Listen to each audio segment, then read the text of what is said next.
She ripped the badge off his chest in front of 400 people. Not quietly, not privately. She held it up like a trophy and said into a live microphone, "This is what weakness looks like." The crowd laughed. The cameras kept rolling. And Daniel Brooks stood there, jaw tight, eyes steady, and said nothing. But here's the thing, nobody in that crowd knew that morning. The man she just destroyed in front of the world. He was the only human being on the planet who could stop what was about to happen. And what happened next? Nobody who was there will ever forget it.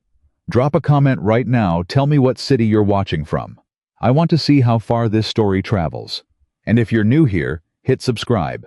You will not want to miss where this goes. Daniel Brooks had a rule. He lived by one. His father drilled into him when he was 9 years old, standing barefoot in a garage in South Carolina, watching the old man rebuild a carburetor by hand. Son, the moment you stop checking is the moment something kills you. His father had been talking about engines. Daniel had applied it to everything. He applied it to the way he raised his daughter Maya alone, checking on her homework, checking her temperature at 2 in the morning, checking that her backpack had a lunch and a note he'd tucked inside that said, "I'm proud of you today." He applied it to the way he drove, the way he cooked, the way he managed money after his wife Renee died of a brain aneurysm 6 years ago and left him with a 4-year-old and a grief that sat on his chest like a stone for 2 solid years. And he applied it above all else to the way he flew. Because in the air, you did not get second chances. So when Daniel arrived at Westbridge International Airport at 5:47 in the morning on a Tuesday in October, coffee in one hand and his flight checklist tucked under his arm, he was not thinking about the cameras that had already been set up around the runway. He was not thinking about the banner that read, "Apex Horizon Aviation, the future of corporate flight." He was not thinking about the 120 investors, executives, journalists, and aviation officials who would arrive in the next 2 hours to watch a demonstration flight that his company had staked its entire future on. He was thinking about one thing, the aircraft. Specifically, he was thinking about something he had noticed in the maintenance logs the night before. A small discrepancy in the pressure variance readings on the aircraft's primary control feedback system. It was subtle. The kind of thing a less careful pilot might dismiss as a sensor calibration issue and sign off on without a second thought. The numbers were inside the acceptable range. Technically. Barely. But Daniel had been flying for 16 years. And in 16 years, he had learned that technically fine and actually fine were two very different things. He set his coffee on the equipment cart and pulled out his handheld diagnostic tool. "Morning, Daniel." He looked up. It was Kevin, one of the junior mechanics, wiping grease off his hands with a rag that was already more grease than cloth. "Morning, Kev. Did you pull the updated pressure logs from last night's diagnostic cycle?" Kevin nodded, but his eyes shifted. Just slightly. Just enough for Daniel to catch it. "Everything looked good," Kevin said. "I mean, it was within range." "Within range," Daniel repeated, not as a question. As a statement he was examining out loud. "Yeah, the senior team signed off on it." "Who specifically?" Kevin shifted his weight. "Mr. Whitmore's team." Daniel said nothing. He turned back to the aircraft and opened the access panel on the left side of the fuselage. He began checking. The sun was fully up by the time the limousine started pulling in. Daniel heard the noise behind him, the click of heels on tarmac, the low murmur of important conversations, the practiced laughter of people who wanted to seem relaxed but weren't. He didn't turn around. He was crouched beside the aircraft's undercarriage, running his fingers along the hydraulic line connectors, feeling for anything that didn't belong. Brooks. The voice belonged to Frank Delgado, the head of flight operations. A decent man in Daniel's estimation, someone who cared about doing his job correctly, but who had over the years learned to care slightly more about keeping his position. Daniel looked up. Frank's expression said everything. He looked uncomfortable in the way that people looked uncomfortable when they already knew an argument was coming and had already decided which side they were going to land on. "We need you in the briefing room," Frank said. "Ms. Hale is doing a walkthrough with the investors before the flight." "I'll be there in 10 minutes, Daniel said. "I need to finish this." Frank crouched down beside him, lowering his voice. She's already asking where the pilot is. Tell her the pilot is making sure the aircraft is safe to fly. Daniel kept his eyes on the hydraulic connector. That's generally considered a good thing. Frank exhaled through his nose. Daniel, today is not the day to... Frank. Daniel finally looked at him. Steady. Calm. The way he always looked when he had already made up his mind. I'm not trying to make trouble. I found something last night in the pressure variance readings on the control feedback system. I'm verifying it right now. That's my job. That's the job. And I will be in that briefing room in 10 minutes. Frank stared at him for a long moment, then stood up, straightened his jacket, and walked back toward the crowd without another word. Daniel was in the briefing room in 9 minutes. He was the last person to arrive. The room was set up the way it always was for these events. The kind of sleek corporate performance space that said, "We have money," without saying a single word out loud. Long table leather chairs, a screen at the front displaying the Apex Horizon logo, rotating slowly like a planet. Around the table sat 12 investors, 3 aviation officials, 2 journalists who had been approved for behind-the-scenes access, and 5 members of the executive team. At the head of the table stood Victoria Hale. She was 34 years old and looked like she had never once in her life doubted a decision she had made.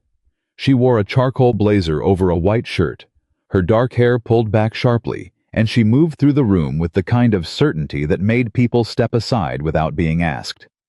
She had built Apex Horizon from a boutique charter company into one of the fastest-growing private aviation firms in the country in less than 6 years. Financial magazines had called her a visionary, a disruptor, the woman who was rewriting the rules of corporate aviation. Daniel had met her 3 times before this morning. Each time she had looked at him the way certain people looked at anything they considered subordinate, not with cruelty exactly, but with the particular kind of indifference that was almost worse, like he was a variable she had already accounted for and moved on from, a checkbox. She looked up when he entered. "Captain Brooks," she said. "Good of you to join us." The tone was not warm. "Ms. Hale." Daniel took his seat, set his flight checklist on the table in front of him, and opened it. "Before we go any further, I need to raise a concern about the aircraft."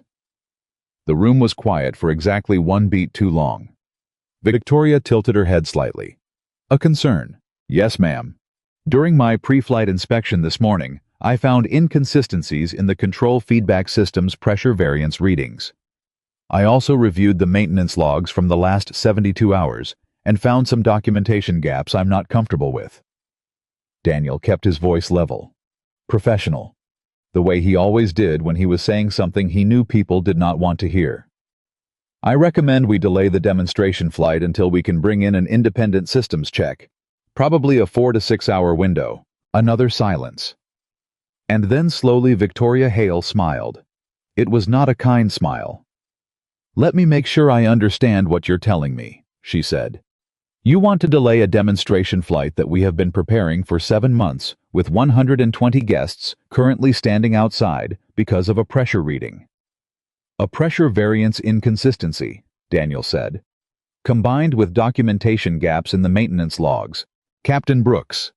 She said his name the way a teacher said a student's name right before sending them to the principal's office. "Do you know what is at stake today?"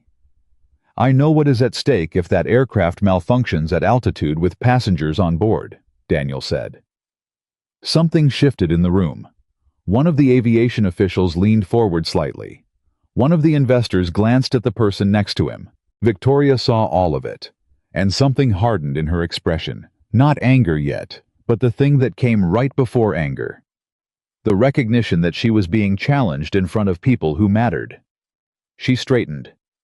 "Frank," she said without looking away from Daniel, "what is the current status of the aircraft inspection sign-off?" Frank Delgado, who was sitting 2 chairs down from Daniel, cleared his throat. "All systems were signed off by the maintenance team. Readings are within acceptable parameters."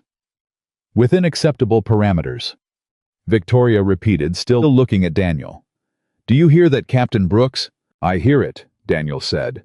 "And I'm telling you that within acceptable parameters is not the same as ready to fly. I've been doing this for 16 years, Ms. Hale. The numbers that concerned me last night are at the edge of the acceptable range, not the center. And the documentation gaps mean I cannot verify what happened to those readings between the last maintenance cycle and this morning. Are you saying someone falsified the maintenance logs? Victoria asked. Her voice had taken on an edge now. The kind of edge designed to make the person it was directed at feel foolish for whatever they were about to say next.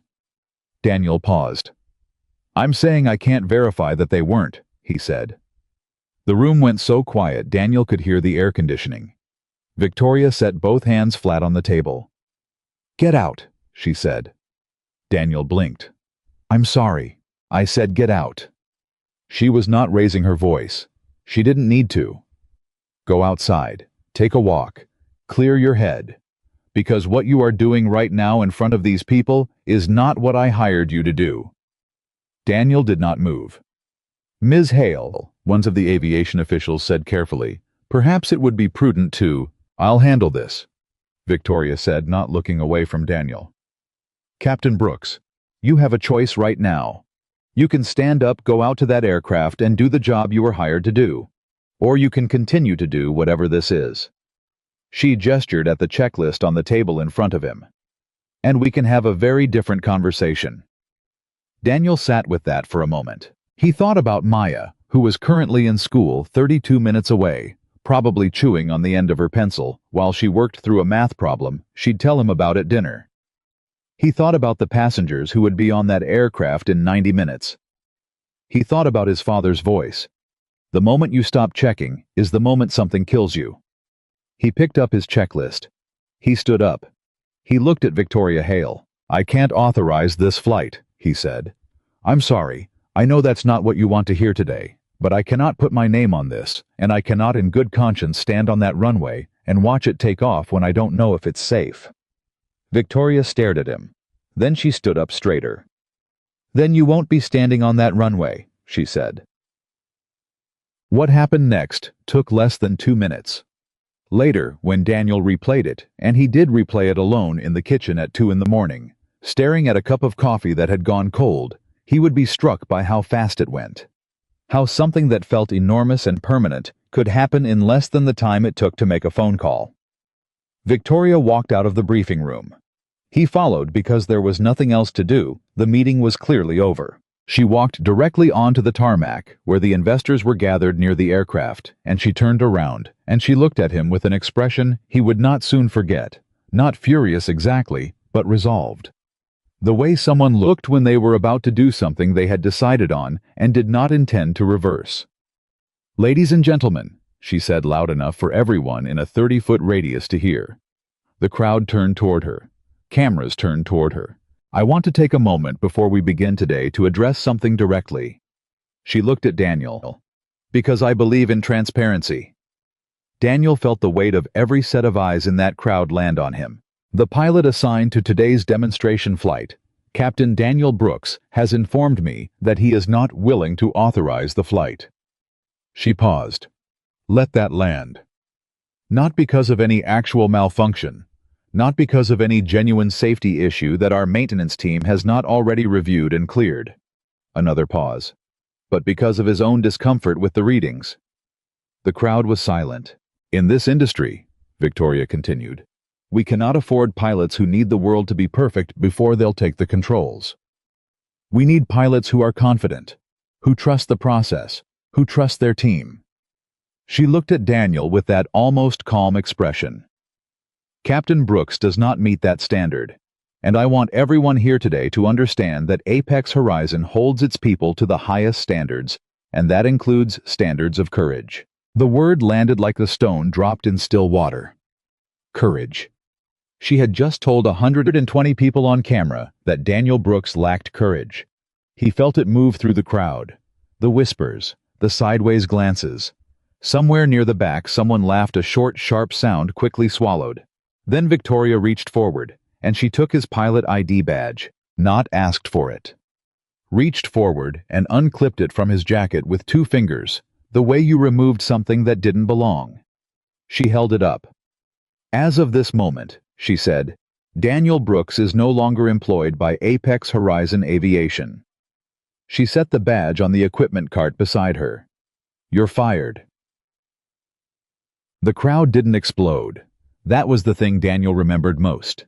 He had expected noise gasps maybe, or that particular rush of excited murmuring that moved through crowds when something dramatic happened. Instead, the silence stretched out for an extra beat, like everyone was processing what they had just watched, like they weren't sure whether to react the way you reacted at a firing or the way you reacted at a performance. And then, yes, there were whispers. There were glances. There was one man near the front, an investor in an expensive suit, who shook his head slowly in the particular way that meant, well, that settles that. Daniel looked at the badge on the equipment cart. He picked it up. He could feel the heat of 120 pairs of eyes on the back of his neck.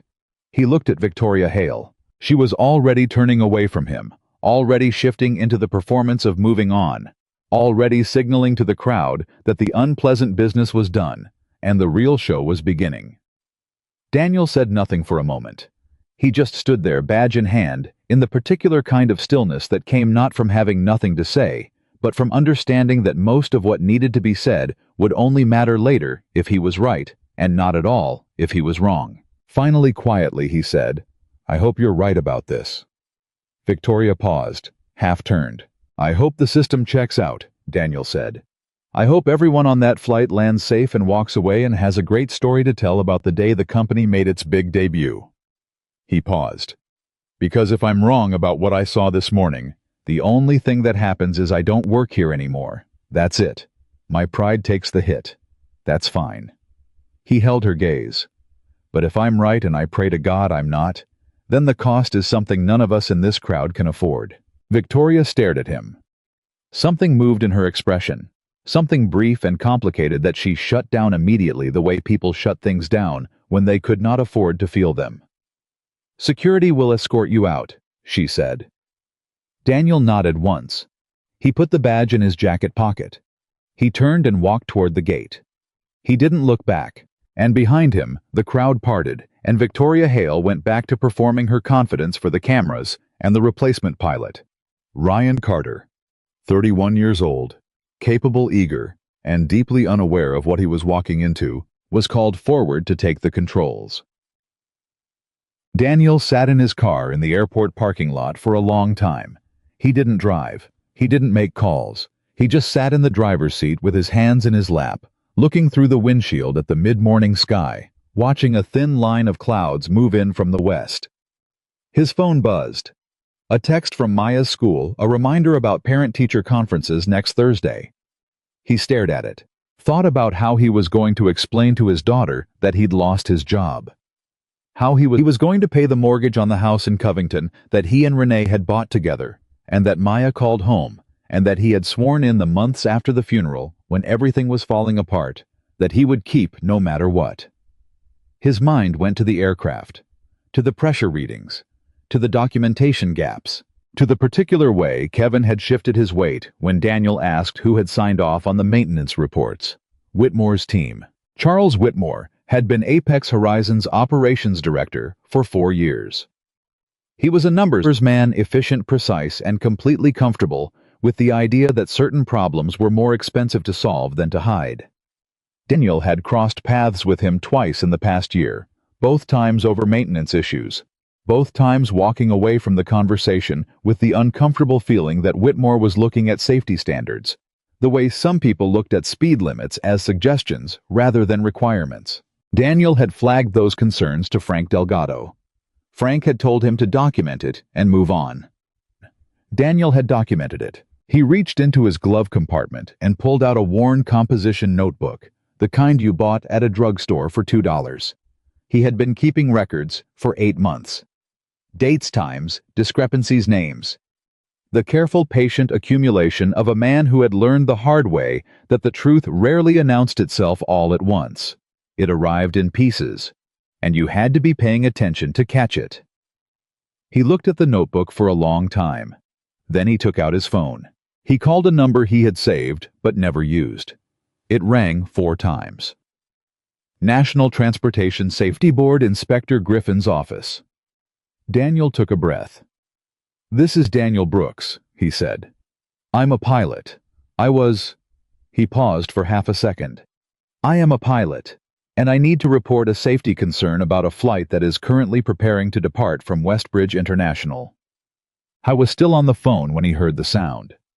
A distant low vibration, the particular tone of jet engines cycling into pre-departure mode, audible even from the parking lot. They were getting ready to go. Daniel closed his eyes. He gave the inspector everything. The pressure readings, the documentation gaps. Whitmore's name, dates, and specifics from the notebook, the tail number of the aircraft, the estimated departure time. The inspector's voice when she spoke had changed. Mr. Brooks, she said carefully, I need you to stay on the line. I'm not going anywhere, Daniel said. His eyes were still closed. Come on, he thought. Come on, find it. Find it before they push that aircraft onto the runway.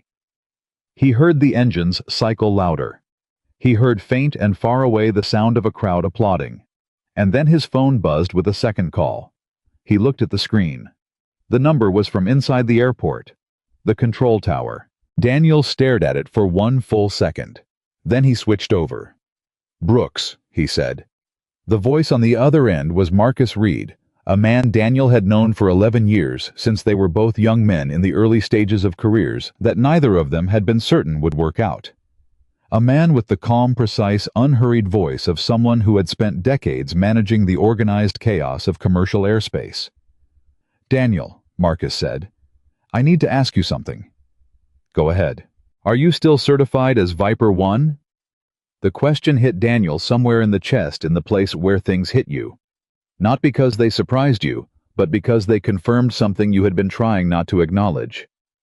Yes, he said quietly. Then I need you to come back inside, Marcus said. Right now. Use the south entrance, don't go through the main terminal. Come straight to the tower. Marcus, what's happening? A pause. The aircraft is showing anomalies, Marcus said.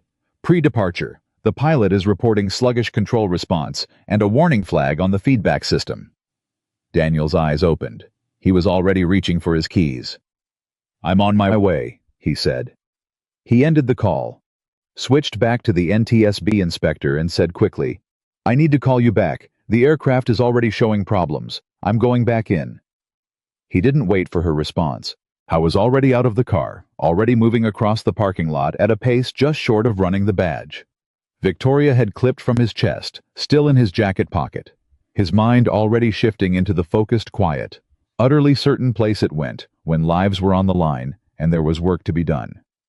Behind him, faintly, he heard the crowd go silent. The tower was the one place on the airport grounds that morning where nobody was performing. Daniel took the stairs 2 at a time and came through the door into the glass-enclosed upper level to find Marcus Reed and 2 other controllers standing at their stations' headsets on voices, careful and precise, and on the screens in front of them, the aircraft sitting on the runway, its transponder signal showing the data that nobody wanted to see. Talk to me, Daniel said. Marcus turned. His expression was steady, but his eyes told a different story. Ryan Carter is reporting that the primary flight controls are responding at approximately 62% efficiency, Marcus said. He's got a hard warning on the feedback system, the same one flagged in the pre-flight diagnostic, and about 40 seconds ago, the backup control circuit activated without being triggered. Which means the primary circuit has already partially failed, Daniel said.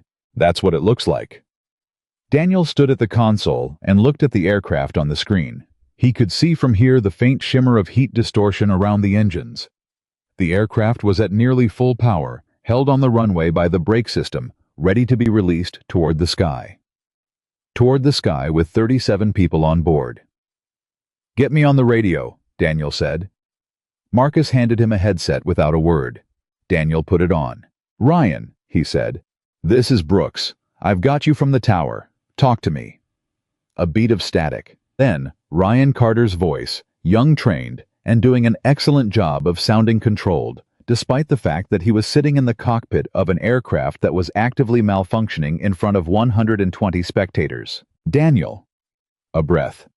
It's not right. Controls feel heavy on the left side.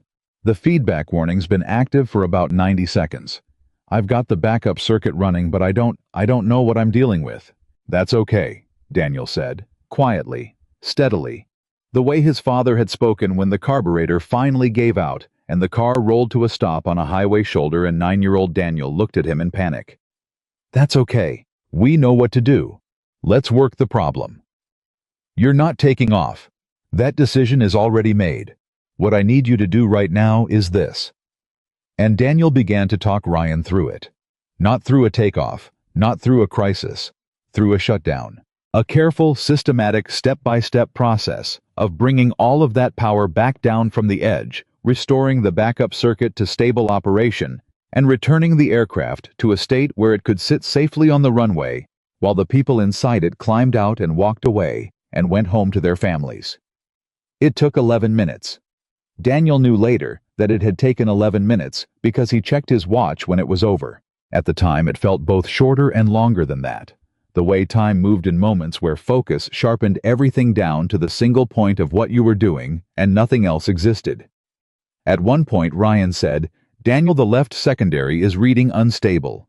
If I cycle the backup..." "Don't cycle it yet," Daniel said. "Hold where you are. Give it 30 seconds. The pressure's rising." "I know. Hold." Silence on the line. 20 seconds. 25.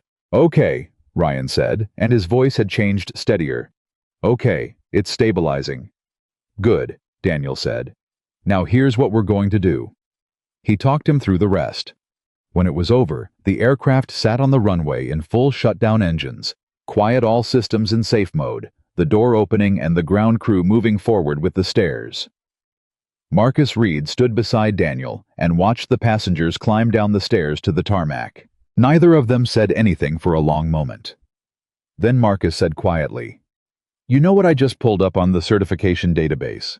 Tell me." "The experimental safety system on that aircraft, the one that just partially failed, has a specific handling protocol that's only certified to 3 pilots in the country."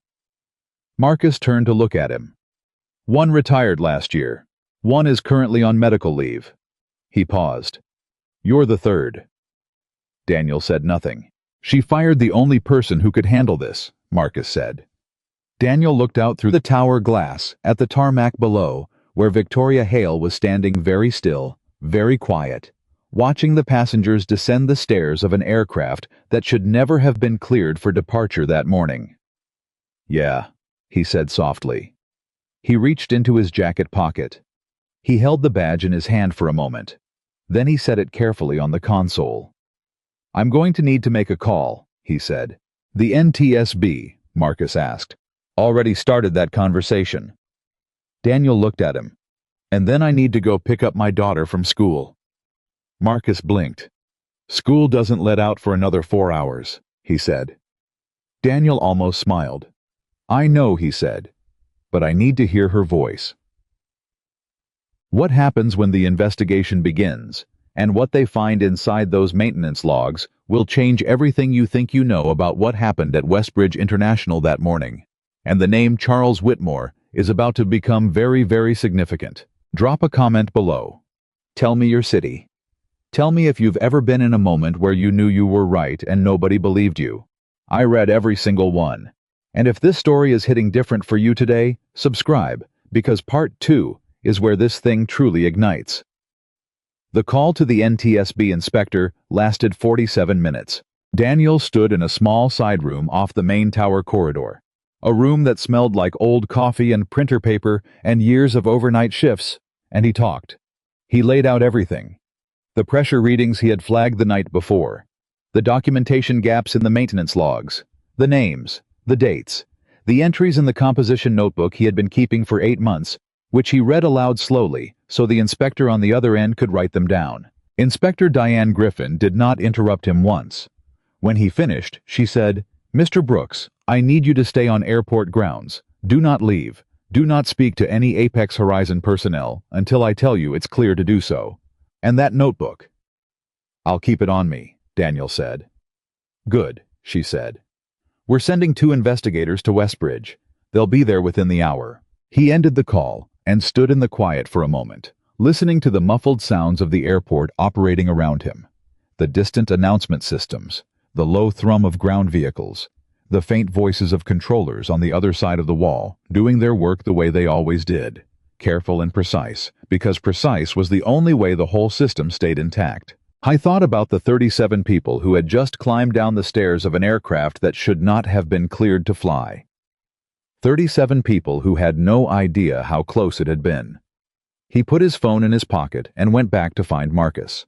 Marcus was at his station headset, still on eyes on his screens. But when Daniel came through the door, he pulled one earpiece off and turned in his chair. He looked at Daniel the way people looked at someone they had known long enough to read without asking. "NTSB is coming," Daniel said. Marcus nodded slowly.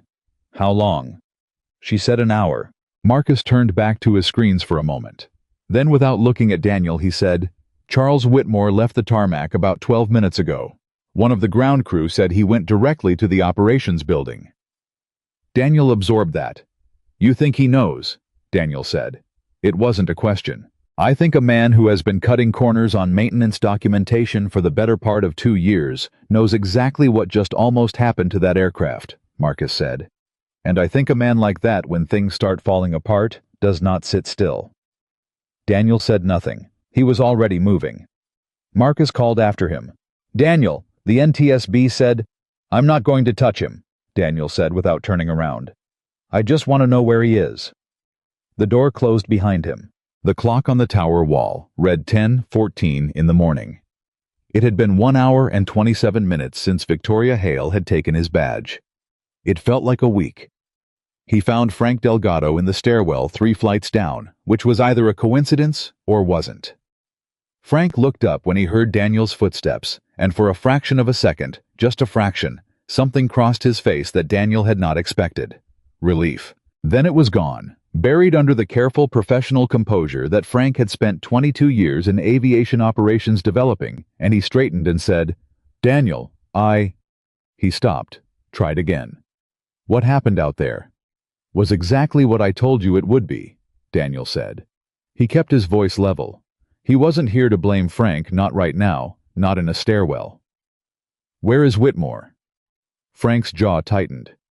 "His office, last I heard." "Is he still there?" Frank hesitated. That hesitation told Daniel everything. "Frank," Daniel said quietly, "I need you to listen to me very carefully. The NTSB is going to be here in less than an hour. When they get here, they are going to want to speak to every person who had authorization over that maintenance process. Every person who signed off on those logs. Every person who knew about the pressure variance readings and approved the flight anyway." He paused. "Let that settle. If there is anything you know, anything at all, that you have not told anyone yet, right now is the time." Frank was quiet for a long moment. His hand went to the railing, not because he needed to hold himself up, but because he needed to hold on to something. "I told him," Frank said. His voice had dropped, quiet like something he'd been carrying that was finally too heavy. "About the documentation gaps. I went to Whitmore 3 weeks ago, and I told him the logs weren't adding up, that some of the component checks weren't matching the physical records." Daniel waited. "He told me the numbers were within range," Frank said. "He told me I was reading the logs wrong. He told me—" He stopped, exhaled. "He told me that if I kept raising this particular issue, I was going to find myself in the same position as the last operations manager who thought he knew more than the director did." The stairwell was quiet. "That's a threat," Daniel said. "That's what it was," Frank said. He looked at Daniel then, and for the first time in the years they had worked together, Frank Delgado looked like someone who had stopped performing competence and was just being honest. "I have 2 kids in college, Daniel. I have a mortgage. I told myself the numbers were close enough. I told myself the senior team had it covered. I told myself—" He broke off. "You told yourself a lot of things," Daniel said, not unkindly. Frank nodded. "Tell the NTSB," Daniel said. "Everything. Tell them about Whitmore. Tell them about the conversation 3 weeks ago. Tell them exactly what he said to you." He paused.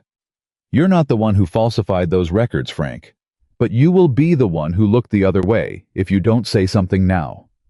Frank nodded again. Slower this time, like a man making a decision that he could not unmake. "Okay," Frank said. "Okay," Daniel said. I went down the rest of the stairs and out into the corridor that led to the operations building. The clock in the hallway read 10:19. He had 41 minutes. The operations building was a separate structure connected to the main terminal by an enclosed walkway, and it was where the administrative engine of Westbridge International ran scheduling, logistics, maintenance, oversight. Everything that made the visible parts of the airport function without the public ever seeing the work. Daniel had been in it dozens of times over the years, and he knew the layout the way he knew most things, not because he had studied it, but because he paid attention. Whitmore's office was on the third-floor corner position facing the runway. Of course it was. Daniel took the elevator. When the doors opened on the third floor, he nearly collided with two men in Apex Horizon corporate polos who were moving quickly in the direction of Whitmore's office, each of them carrying a stack of file folders and wearing the particular expression of people who had been told to move fast and not ask questions. Daniel stepped to the side and let them pass. He watched them go. File folders. He thought about what Marcus had said. A man like that, when things start falling apart, does not sit still. Daniel turned and walked to the end of the corridor to the small administrative assistant station outside Whitmore's office, where a young woman named Petra had worked for the past 3 years, and who Daniel had always found was one of the more observant people in the entire building. Petra looked up when he approached. Her expression did something complicated when she saw his face recognition, then something like distress, then the professional blankness that people in support roles learned to deploy when they were caught between conflicting loyalties. "Daniel," she said carefully. "Petra," he said. "I need to ask you something, and I need you to be straight with me." She glanced toward the closed office door. The muffled sounds of voices inside 2, maybe 3 people. She looked back at Daniel. "Those men who just went in," Daniel said, "with the folders." Petra said nothing. "Were those maintenance records?" Daniel said. Petra's hands were flat on her desk. Still. The particular stillness of someone who was choosing their words with extreme care. "I'm not in a position to," she started. "Petra." He leaned forward slightly. Not threateningly. Just close enough that his voice dropped, and this conversation became for a moment just between the two of them. "I know you know what's in those folders. I know you've been watching this operation for 3 years, and I know you are smarter than half the people in this building put together. And I am telling you right now that federal investigators are going to be in this building in less than 40 minutes, and whatever is happening in that office behind you, whatever is being moved or sorted or destroyed, that is going to matter enormously to those investigators." Petra stared at him. Her hands were not quite as still as they had been. "I can't tell you what's in the folders," she said. "Can you tell me when Whitmore called those men in?" A pause. "Approximately 12 minutes after the aircraft was returned to shutdown," she said. Precise. Careful. The kind of careful that was itself a statement. Daniel straightened. "Thank you," he said. He pulled out his phone and called Inspector Griffin back. She picked up on the second ring. "There may be a document situation," Daniel said. "Operations building, 3rd floor. You need to get someone here faster than an hour." A beat of silence. Then, "How much faster?" "As fast as you can move," Daniel said. He heard her relay something to someone else in the background. "We can have local FAA presence there in 15 minutes, she said. "Can you stay near the operations building?" "I'm already here," Daniel said. He put his phone away and sat down in one of the 2 chairs outside Petra's desk and crossed his arms and waited. Petra watched him for a moment. Then she said very quietly, almost to herself, "He's been doing it for 2 years." Daniel looked at her. She was staring at her desk. Her voice was so low he almost didn't catch it. "The documentation," she said. "Not every record, not everything. Just the ones where the component cost overruns were high enough to matter to the quarterly numbers." She swallowed. "I flagged 3 of them. He told me I had misread the filing system." Daniel said nothing. He let her talk. "I stopped flagging," she said, "because I needed this job, and because I told myself it wasn't my area, and because—" She stopped. "Because you told yourself a lot of things," Daniel said gently. She looked up at him. There were no tears, but her eyes were bright and her jaw was set, the way someone's jaw set when they were holding something back that had needed to come out for a very long time. "Yeah," she said. "You're going to tell the investigators all of it," Daniel said. "I know," she said, and then softer. "I was going to. I didn't know how." "Now you do," he said. They sat in silence for a moment, and then from behind the closed office door came the sound of a raised voice. Whitmore's voice, tight and controlled in the particular way of someone trying very hard not to sound panicked, and then silence again. The clock above Petra's desk read 10:28. 32 minutes. The FAA got there in 14. 2 agents' credentials out before they were through the door, moving with the calm efficiency of people who had done this before, and knew that calm efficiency was the most effective thing they could be in a room where someone was trying to get ahead of them. Daniel stood and introduced himself. They already knew who he was. Griffin had briefed them on the way in. One of them went immediately to Whitmore's office door. The other turned to Daniel and said, "Mr. Brooks, we need everything in that notebook." Daniel reached into his jacket and handed it over. The agent took it carefully, like it was something that mattered. Because it was. What happened in the next 30 minutes was not dramatic in the cinematic sense. There were no handcuffs. There was no shouting. What there was instead was the quiet, methodical, devastating process of official accountability, arriving in a room where someone had spent 2 years betting it never would, and finding that the bet had not paid off. The office door opened. Whitmore came out first, followed by the FAA agent and the 2 men with the folders, who were no longer carrying the folders.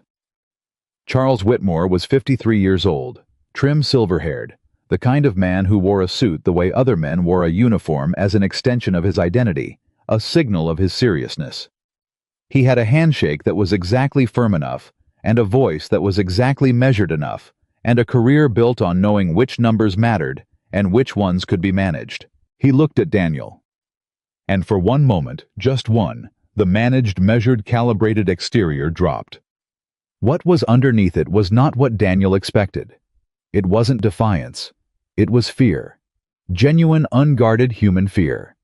The fear of a man who had made 1,000 small compromises and convinced himself each time that they were reasonable, and who was now standing in the corridor outside his office, watching the compound weight of all of them arrive at once. Daniel looked back at him. I didn't say anything. He didn't need to. Whitmore looked away first. The FAA agent guided him toward the elevator. Petra watched from her desk, hands folded, now her breathing slow and deliberate. When the elevator doors closed, she let out a long breath. "Is it over?" she said. "This part," Daniel said. He meant it. Because the thing about moments like this, the moments that felt like endings, was that they were almost never endings. They were pivots. Turns in the road where everything that had been moving in one direction began painfully and imperfectly to move in another. The real work was still ahead. And 3 floors below in the main terminal, Victoria Hale was about to discover that the morning she had planned so carefully had just become something else entirely. He found her in the VIP lounge adjacent to the main concourse, a room with cream-colored walls and furniture that cost more than Daniel's car, where the investors had been directed after the aircraft was shut down. The room was quieter than it should have been for a space full of people who had just narrowly avoided a serious aviation incident. People were on phones. People were in small clusters, speaking low. The particular atmosphere of a room full of powerful people, recalibrating, reassessing, recalculating. Victoria was standing near the window, not speaking to anyone.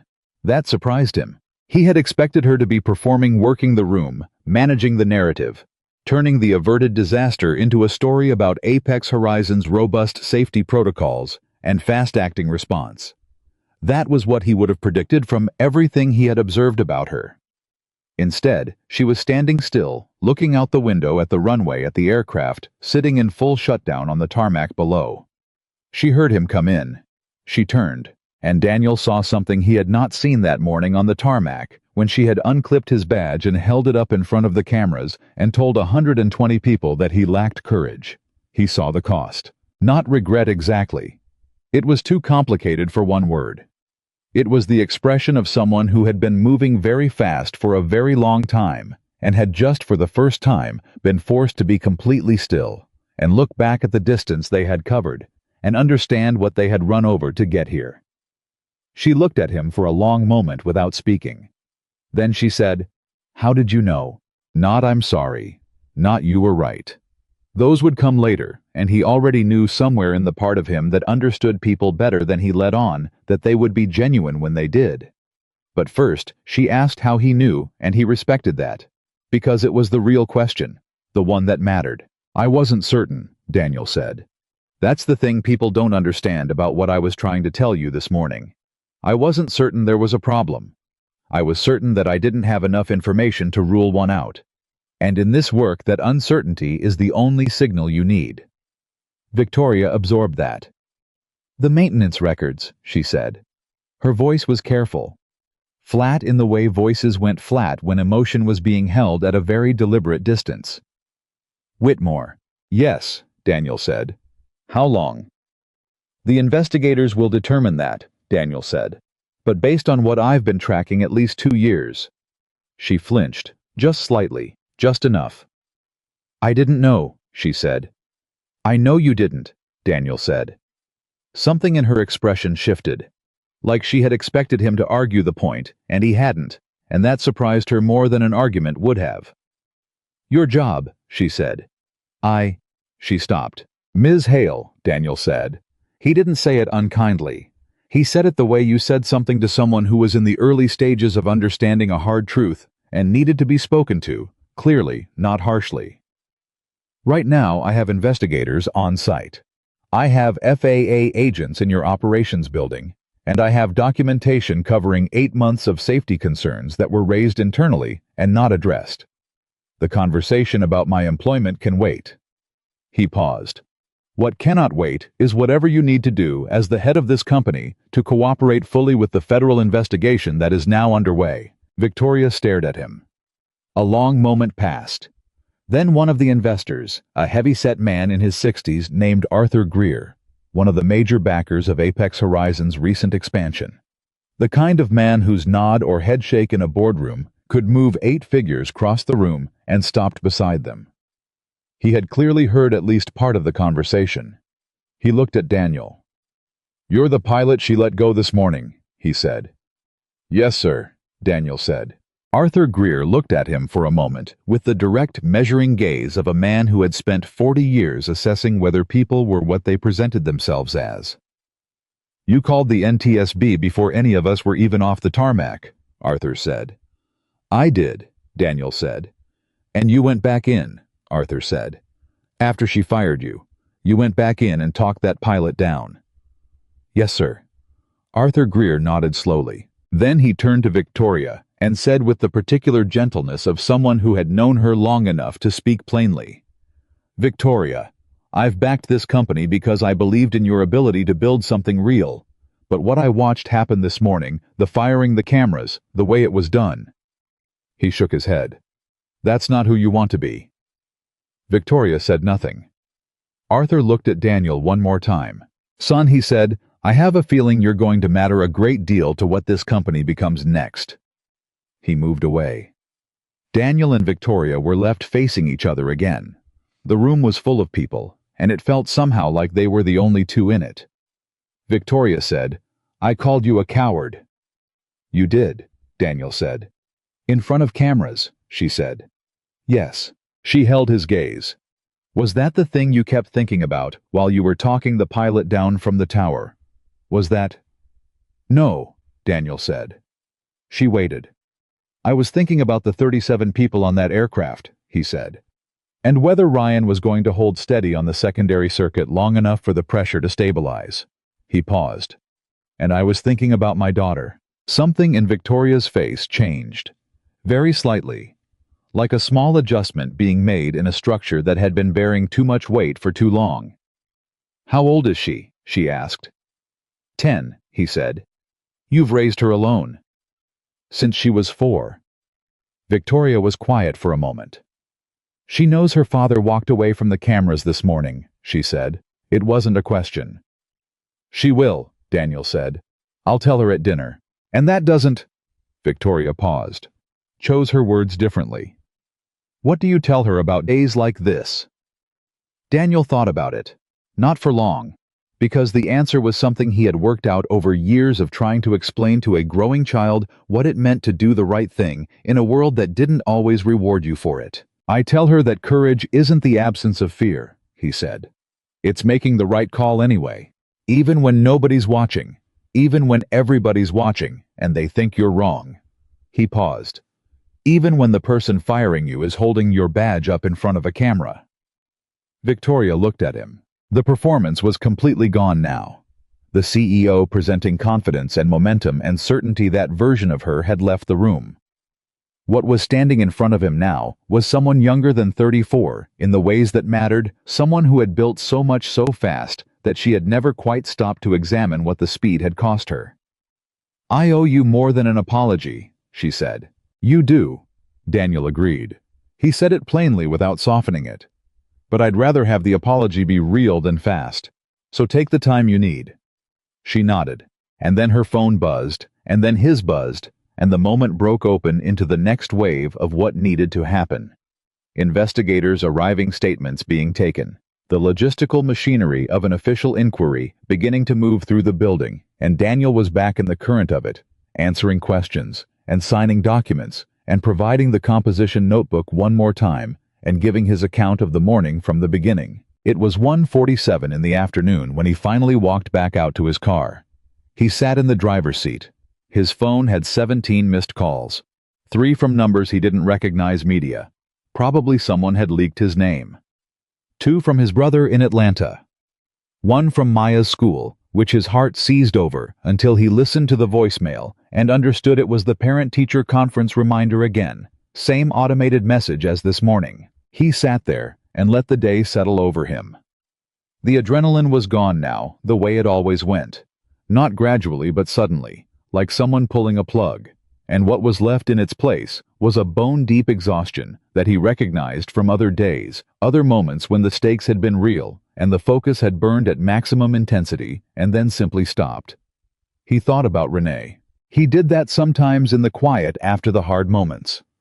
He wondered what she would have said. Not about the firing, she would have had very specific and very colorful thoughts about that, but about the choice he had made. About walking back in.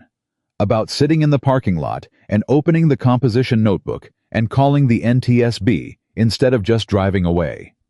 He thought she would have laughed, not because it was funny, but because she had always known him better than he knew himself, and she would have said something like, well, what else were you going to do in that voice? She had the fond, exasperated voice of someone who loved a person completely and had long since accepted that the person was going to keep being exactly who they were. What else were you going to do? Nothing, he thought. There was nothing else he could have done. He started the car. He was going to drive to Maya's school. He was going to sit in the parking lot and wait for the bell to ring and watch her come through those doors the way she always did. Backpack slightly askew. Usually talking to someone. Her mother's eyes and his chin, and that particular way she had of moving through the world like she owned a small piece of it that nobody else could touch. And he was going to tell her about the day. All of it.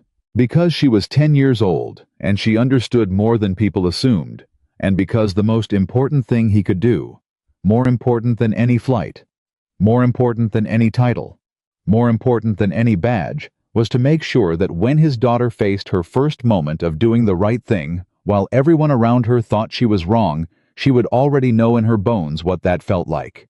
She would already know it was survivable. She would already know it was worth it. He pulled out of the parking lot and onto the main road, and the sun was directly ahead of him, cutting low and bright through the windshield, and he reached up and pulled the visor down and kept driving. Behind him at Westbridge International, the investigation continued.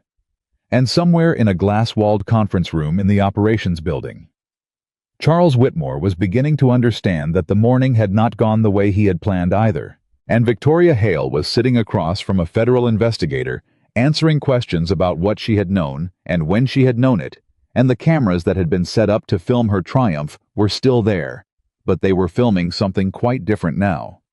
The story was not over. It had barely begun. But the most important thing, the thing that would matter most in the end, more than the investigation, and more than the careers, and more than the industry-wide policy changes that were quietly being set in motion, had already happened. 37 people had gone home that day. All of them. Every single one. And somewhere in that accounting, Daniel Brooks's father was right about something that turned out to be about much more than engines. The moment you stop checking is the moment something kills you. The moment you start checking, really checking against every pressure and every dismissal and every person who calls your caution cowardice, is the moment you become the person that everybody needs, even if nobody knows it yet.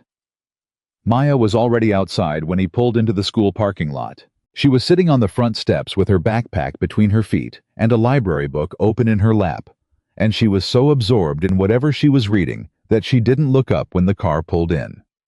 Daniel sat there for a moment with the engine idling, just watching her. 10 years old, and already she read the way her mother had read completely, with her whole body angled toward the page, the rest of the world temporarily suspended. He honked once. She looked up, and her face did the thing it always did when she saw him, that quick, unguarded brightness that she hadn't yet learned to manage or hide, the pure, uncomplicated happiness of a kid who was genuinely glad her father showed up. It hit him the same way it always did, somewhere below the sternum, like a hand pressing gently against a bruise. He got out of the car. She was already running. She hit him at full speed the way she had since she was 4 years old, and the momentum of her still surprised him every time. 47 pounds of certainty, arms around his waist, face pressed into his jacket. "You're early," she said into his chest. "I am," he said. "Did something happen?" He held her for a moment. "Yeah," he said. "Something happened. I'll tell you about it at dinner." She pulled back and looked up at him with Renee's eyes, direct and patient, in the way her mother's had always been, the kind of eyes that waited you out, that knew you were going to say the real thing eventually, and were simply giving you time to get there. "Is it bad?" she asked. He thought about 37 people walking down a set of stairs on a runway. "No," he said. "It's not bad." She studied him for another second, then apparently decided to believe him, because she grabbed her backpack and turned toward the car and said, "Can we get tacos?" in the tone of someone who considered this a completely separate and equally important topic. "Yeah," he said. "We can get tacos." He followed her to the car, and they drove, and the radio played something low, and the afternoon light came through the windows. At the angle it only ever got in October, and Daniel kept his eyes on the road and let himself have this. Just this. 30 minutes of ordinary life with his daughter in the passenger seat, telling him about a math test and a situation at lunch involving someone named Jordan, who had apparently said something unkind about someone else's sneakers, and the complex social diplomacy that had followed. He listened to every word. By the time they got home, it was 3:20 in the afternoon. His phone had 24 missed calls. He turned it face down on the kitchen counter and helped Maya set the table. They had tacos. He told her about the day. Not all of it. Not the technical details. Not Whitmore. Not the NTSB. But the shape of it. A version that was true and complete and appropriate for a 10-year-old who deserved to understand what her father's work actually meant. He told her that he had found something wrong with an airplane and told his boss, and she hadn't listened. That she had fired him in front of a lot of people. That it had been embarrassing and it had hurt. And that then the airplane had started showing exactly the problems he'd warned about, and he'd gone back and helped fix it. Maya listened the way she always listened, with her full attention, not filling the silences, waiting until she was sure he was done. Then she said, "Were you scared when she fired you in front of everyone?" "Yes," he said. "But you still told her the truth." "I did." She was quiet for a moment. "Jordan does that," she said. "Tells people what they want to hear instead of the truth. Because it's easier." Daniel looked at his daughter. "Yeah," he said. "A lot of people do." "Is it always harder to tell the truth?" she asked. He thought about that honestly. "Not always," he said. "But when it matters most, usually, yeah." She nodded slowly, like she was filing it away. like it was going into whatever internal archive she maintained for things her father said that she would think about again later. They did the dishes together, and she went to do homework, and Daniel finally picked up his phone and began working through the missed calls one at a time, and the shape of what the rest of his life was about to become began to emerge from the noise. It was 9:47 the next morning when the second wave hit. Daniel was at his kitchen table with coffee and his laptop when his phone rang with a number he recognized, Inspector Griffin, NTSB. He picked up on the first ring. "Mr. Brooks," she said. No preamble, which told him immediately that whatever she was about to say was significant. "I need to update you on where the investigation stands. Can you speak freely?" "Go ahead," he said. "The maintenance records from the operations building, the ones that were in the process of being consolidated. When our agents arrived yesterday, we've had our forensic team on them since last night." A pause. "Mr. Brooks, the scope of the documentation manipulation is considerably larger than what your notebook indicated." He set down his coffee. "How much larger?" he said. "We're looking at 47 separate maintenance records across a period of approximately 26 months, Griffin said. Component substitutions inspection sign-offs that were backdated third-party contractor certifications that don't match the physical work orders. And..." She paused again, and this pause was different from the first one, heavier. "At least 6 of those aircraft are currently in active service." The kitchen was quiet. "6 aircraft," Daniel said. "Yes, sir. Flying right now." "As of this morning. We have grounding orders in process, but the coordination across multiple airports takes time, and..." "Which airports?" Daniel said. He was already standing up. Griffin gave him 4 locations. He wrote them down, then looked at what he'd written, then said, "One of those is Dallas-Fort Worth. There's an Apex Horizon charter out of DF because I was the pilot of record on that route for 14 months before I was assigned to Westbridge," Daniel said. "And because I know the tail number of the aircraft that runs that route, and that tail number is in the documentation discrepancies I flagged 8 months ago." He heard her relaying something to someone else. "Mr. Brooks," she said, coming back on the line, "I need that tail number." He gave it to her. The clock on the microwave read 9:52. The DFW flight departed in 98 minutes. What happened in the next hour and 40 minutes was a kind of controlled emergency that Daniel had no direct part in, but which he tracked through phone calls and text messages from Marcus and from Griffin's office. His body tight with the particular tension of a man who had information that mattered and had passed it to the people who could act on it, and now had to wait. The aircraft in Dallas was grounded at 10:44, 46 minutes before departure. All 6 aircraft were on the ground by 11:20. Nobody was hurt. Nobody even boarded the Dallas flight. The grounding order reached the gate crew before the passengers were called. When Marcus texted him with the final confirmation, Daniel put down his phone and sat very still in the kitchen for about 30 seconds. Then he got up, went to the sink, ran cold water over his hands, and stood there with the water running until his breathing was normal. 6 aircraft. He had flagged 1.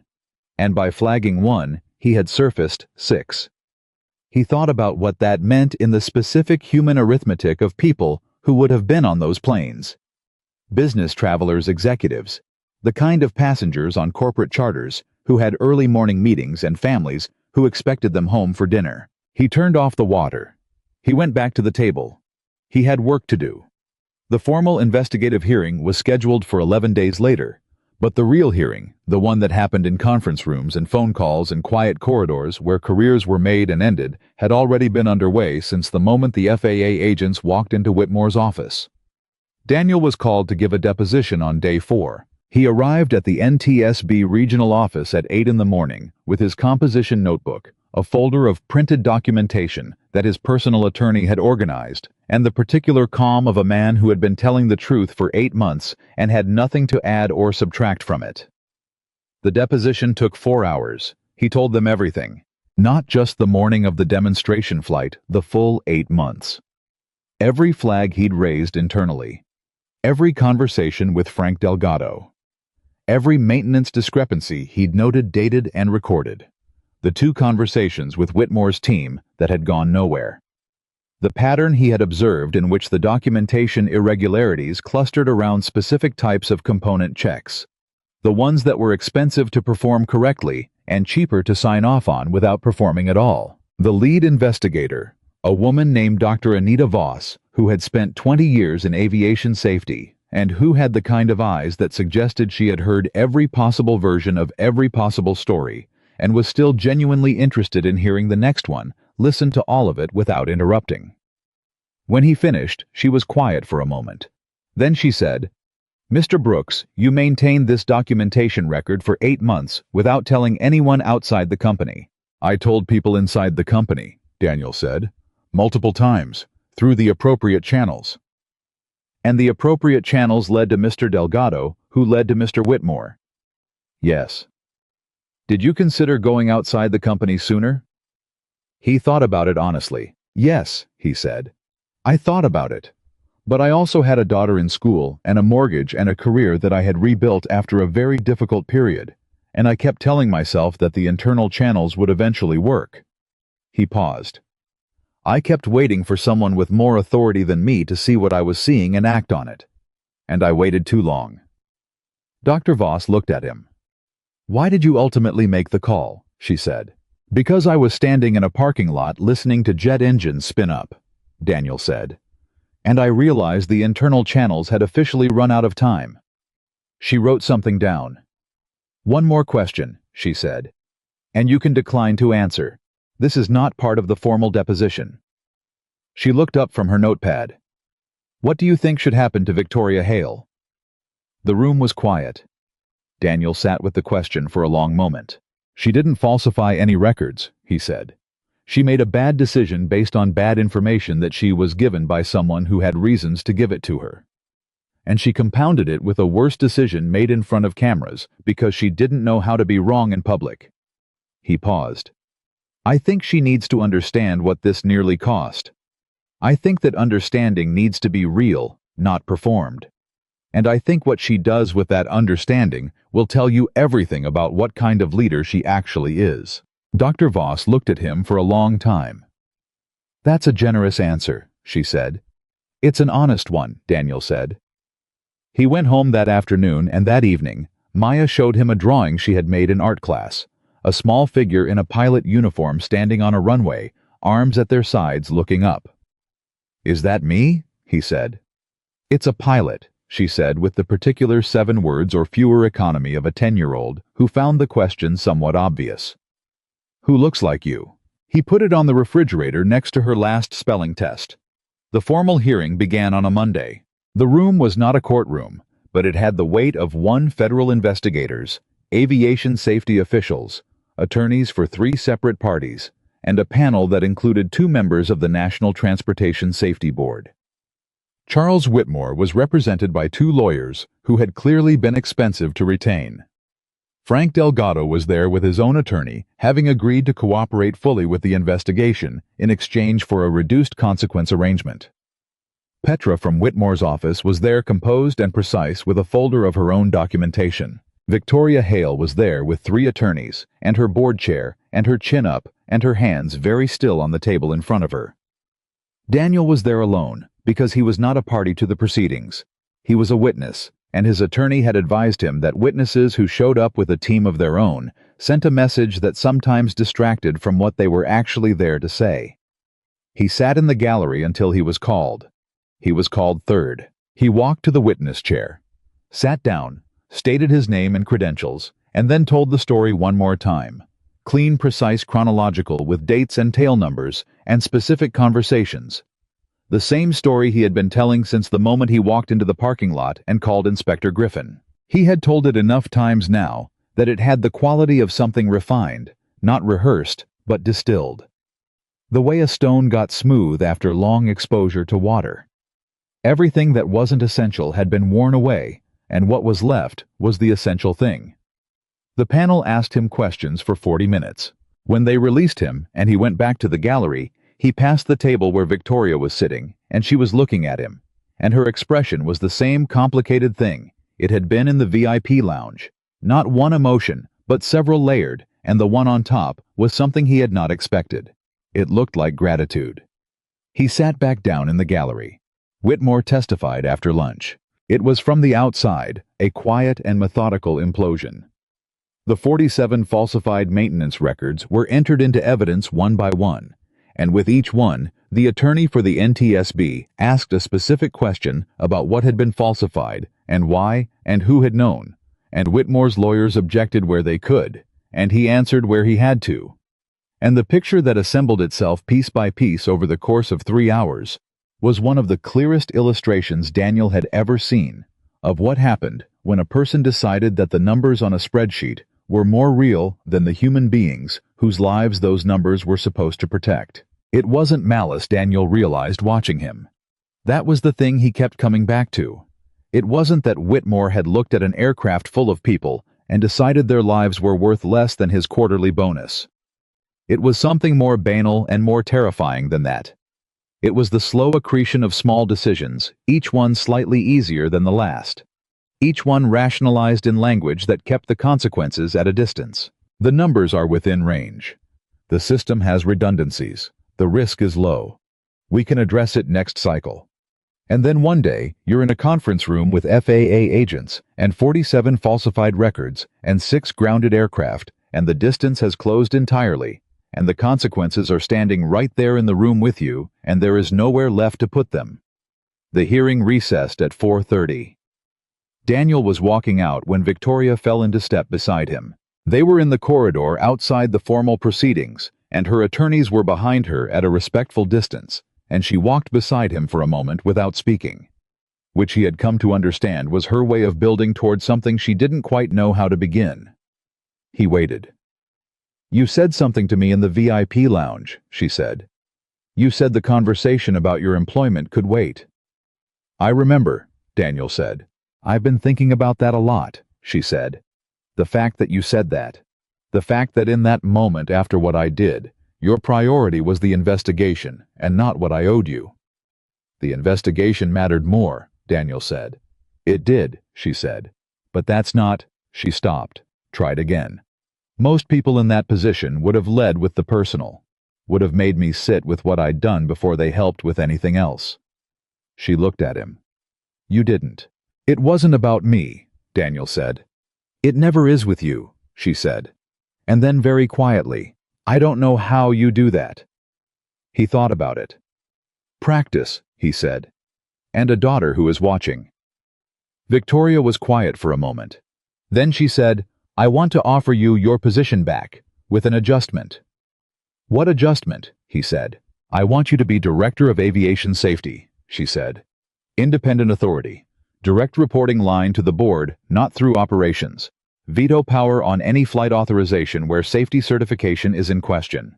She paused. "No executive, including me, can override you. It has to be built into the company structure at the charter level. The board has already agreed." Daniel stopped walking. He turned and looked at her. She was watching him with the careful, steady attention of someone who had learned at considerable cost how to be uncertain in front of another person, without immediately trying to manage the uncertainty away. "That's a significant structural change," he said. "Yes," she said. "It's also the right one," he said. "I know," she said. "I should have known it before I needed a federal investigation to show me." She held his gaze. "I'm sorry, Daniel, for the badge, for the cameras, for every person I said it to, and every camera I said it into." She paused. "I called you a coward to 120 people, and you saved all of them." The corridor was quiet around them. Daniel looked at her for a long moment. "I'll take the position," he said. Something moved in her expression. Not relief exactly, but the particular easing of tension that came when something long overdue finally arrived. "Thank you," she said.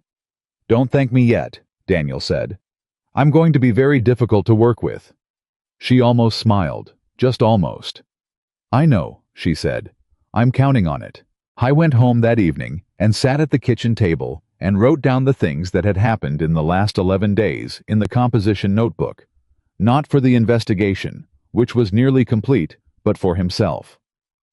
The way he had always processed the big things, by writing them down, by making them concrete, by looking at them on the page and seeing them clearly for what they were. He wrote 47 records, 6 aircraft, 37 passengers, 98 minutes. Then he sat for a moment and wrote one more thing. He wrote, "This is what checking looks like. This is why you never stop." Maya came in at 9 o'clock to say goodnight and saw the notebook open on the table. "Is that your evidence notebook?" she asked. "Not anymore," he said. "The investigators have copies of everything." "So what's it for now?" He thought about it. "Memory," he said. She looked at the page. She could read it from where she was standing, and he let her because she was 10 years old, and she had earned the right to understand what her father's days actually looked like. She read it. Then she looked at him. 98 minutes, she said. "What's that?" "That's how much time was left before a flight departed that shouldn't have," he said, "before we grounded it."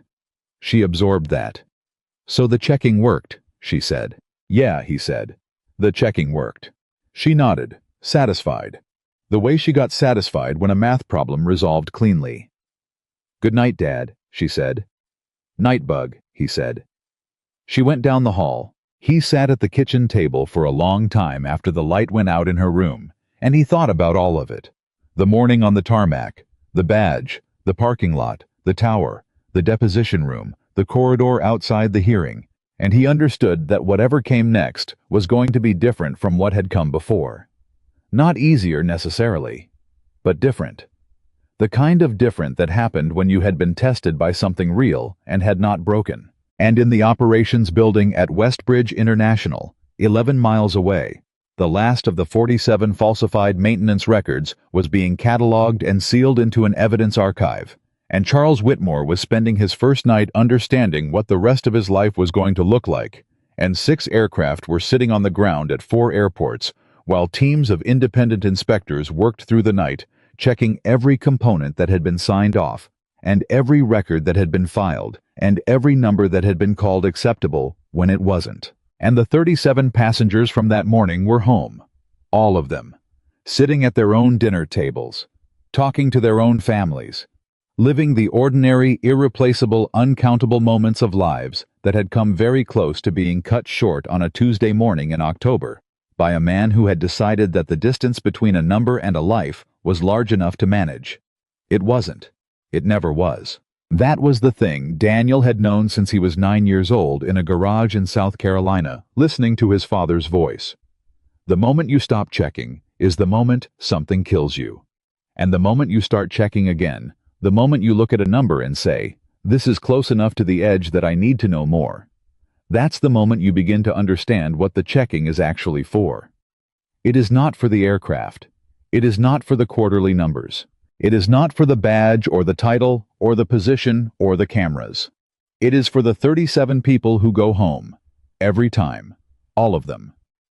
The formal investigation findings were released on a Thursday morning 6 weeks after the incident at Westbridge International. Daniel was in his kitchen when his phone rang at 7:14, and it was Marcus Reed, and Marcus never called before 8 unless something had happened. "They released the report," Marcus said. "An hour early. It's already on the wire." Daniel put down his coffee. "How bad?" he said. "For Whitmore career ending. Criminal referral fraud charges, potential FAA violations that carry federal penalties." Marcus paused. "For Apex Horizon significant. Mandatory operational review, third-party safety audit, conditional recertification on 5 of the 6 grounded aircraft. And the sixth one's going to be a longer process," Marcus said. "The component substitutions on that aircraft go deeper than the others. There may be structural issues that require manufacturer-level review." Daniel absorbed that. "And Victoria," he said. Marcus was quiet for a moment. "The report finds no evidence that she had prior knowledge of the documentation falsification," he said. "But it cites her decision-making on the day of the incident as a contributing factor to the near-miss event, and it recommends mandatory leadership accountability training and a 12-month operational oversight period for the company under FAA supervision." A pause. "Her name is in the report, Daniel. It's public. It's been public for about 40 minutes. Daniel looked at the clock. 7:17 in the morning. He thought about Victoria Hale reading her name in a federal safety report at 7 in the morning, and understanding that the thing she had worked 6 years to build was now, for however long the oversight period lasted, not entirely hers to run. She knew it was coming, Daniel said. Knowing it's coming and having it arrive are different things, Marcus said. Yeah, Daniel said. They are. He ended the call and pulled up the report on his laptop and read it in full, which took 40 minutes, and then he sat for another 10 minutes, just thinking. The report named him. Not as a subject of investigation, as the individual whose safety concerns, initially dismissed, had ultimately prevented what the report described as a potentially catastrophic aviation incident, and had led to the identification of a systemic documentation fraud operation affecting 6 aircraft and an estimated 312 passenger trips over the preceding 14 months. 312. He had not known that number until he read it on the page. He sat with it. 312 times someone had flown on one of those 6 aircraft and had not known, could not have known, that the documentation certifying the maintenance of the thing carrying them through the air at 30,000 feet had been manipulated by a man in a corner office who was looking at a quarterly projection and making a calculation. He closed the laptop. Maya came through the kitchen in her school clothes, saw his face, and stopped.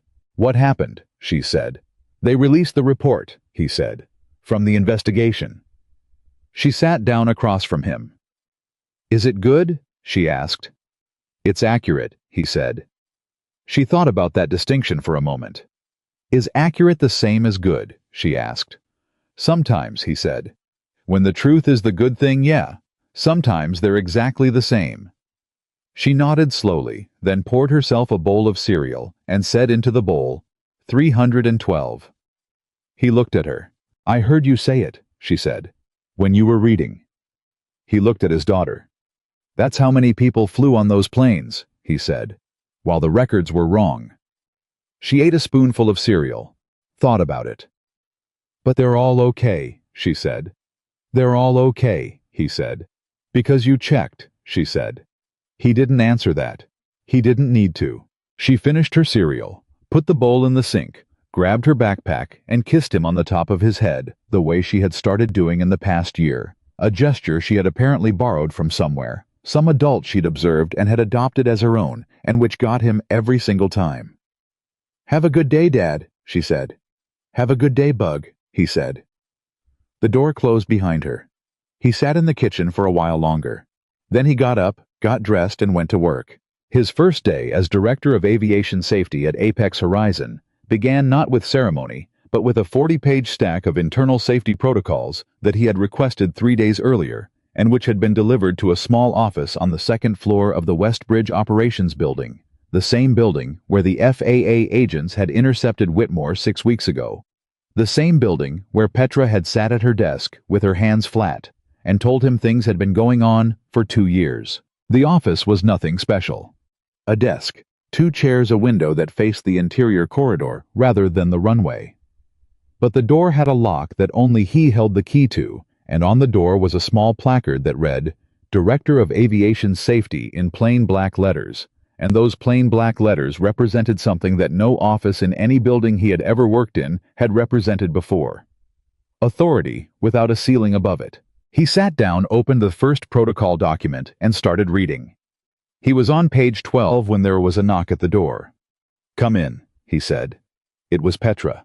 She was carrying 2 cups of coffee and wearing an expression that combined professional composure with something more human and less guarded than what he had seen from her in the past 6 weeks, and she set one of the cups on the corner of his desk and said, I was going to wait until you'd been here a week, but honestly I couldn't. He looked up. I wanted to say something to you, she said. Before it gets busy, and there's always a reason to not say it. Go ahead, he said. She stood straight, looked at him directly. You were the first person in this building who treated what I knew like it mattered, she said. I know that sounds small, but I had been sitting on information for 2 years that I didn't know how to use, and you...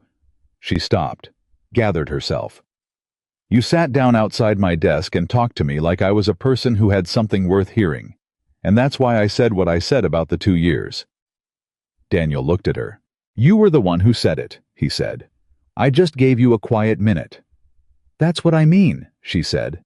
That's exactly what I mean. She left him with the coffee, and he sat for a moment looking at the door she had closed behind her. Then he turned back to the protocols. Page 13.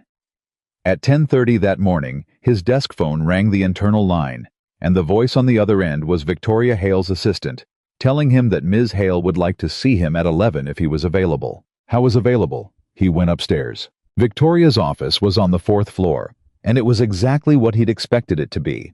Large, clean-lined, expensive in the way that things were expensive when they were designed not to look expensive. She was on the phone when he came in, and she held up one finger and finished the call quickly, and when she hung up, she looked at him with the same directness she had always had, which was, he had come to understand one of her genuine qualities. She was many things. Some of them still works in progress, but she was not indirect. Have you read the report? She said. This morning, he said. All of it. All of it. She nodded. She was standing rather than sitting, which he had noticed she did when she was working through something she hadn't fully resolved. My name is in it, she said. Yes, he said. Contributing factor, she said. That's the language. My decision-making on the day of the incident was a contributing factor to the near-miss event. She said it the way you said something you had been repeating to yourself long enough to take the initial sting out of it, but not long enough to be genuinely comfortable with it. That's accurate language, Daniel said. She looked at him. I know it is, she said. I'm not arguing with it. She stopped. Sat down now, which meant whatever she was working toward was getting closer. I spent the drive in this morning trying to figure out what to do with it, with having it be public, with the fact that there are journalists who are going to be using that phrase for the next several months every time they write about this company. She looked at her hands. Contributing factor. What did you decide? He said. She looked up. That the only thing worse than having it said about me in a federal report, she said, would be having it be untrue and having it said anyway. She paused. It's true. So the report is accurate. And an accurate report, even an uncomfortable one, is better than the alternative. Daniel nodded slowly. That's a significant shift, he said. From what? She said. From the person who told 120 people on a live tarmac that a pilot who was raising a legitimate safety concern lacked courage, he said. She held his gaze, didn't flinch. Yeah, she said. It is. The office was quiet. I need to ask you something, she said. And I need you to be honest with me. Go ahead, he said. Do you think I can run this company well? She said. I don't mean with the oversight period, I don't mean in the abstract. I mean, do you believe that I am actually capable of being a different kind of leader than the one who was standing on that tarmac 6 weeks ago? It was the most unguarded thing she had said to him. He sat with it for a moment. I think you built something real, he said. I think you have the intelligence to run this company well. I think the thing that happened on the tarmac wasn't about your intelligence. It was about what you'd trained yourself to prioritize. Speed over caution. Performance over process. He paused. And I think the fact that you're sitting here asking me this question, instead of asking your PR team how to manage the narrative, suggests that something real has shifted. She absorbed that. That's not a yes, she said. It's not a no either, he said. It's what's true. She looked at him for a long moment. All right, she said. All right, he said. He went back downstairs. By lunch, the report had been picked up by 4 major aviation industry publications, 2 national news outlets, and 1 cable news channel that ran a 6-minute segment, which included footage Daniel had not known existed. Shaky handheld video shot from somewhere in the crowd that morning of Victoria Hale, unclipping his badge and holding it up. His phone started ringing with numbers he didn't recognize. Media. He forwarded them all to a voicemail and went back to page 22 of the protocols. The call that came through at 2:47 was different.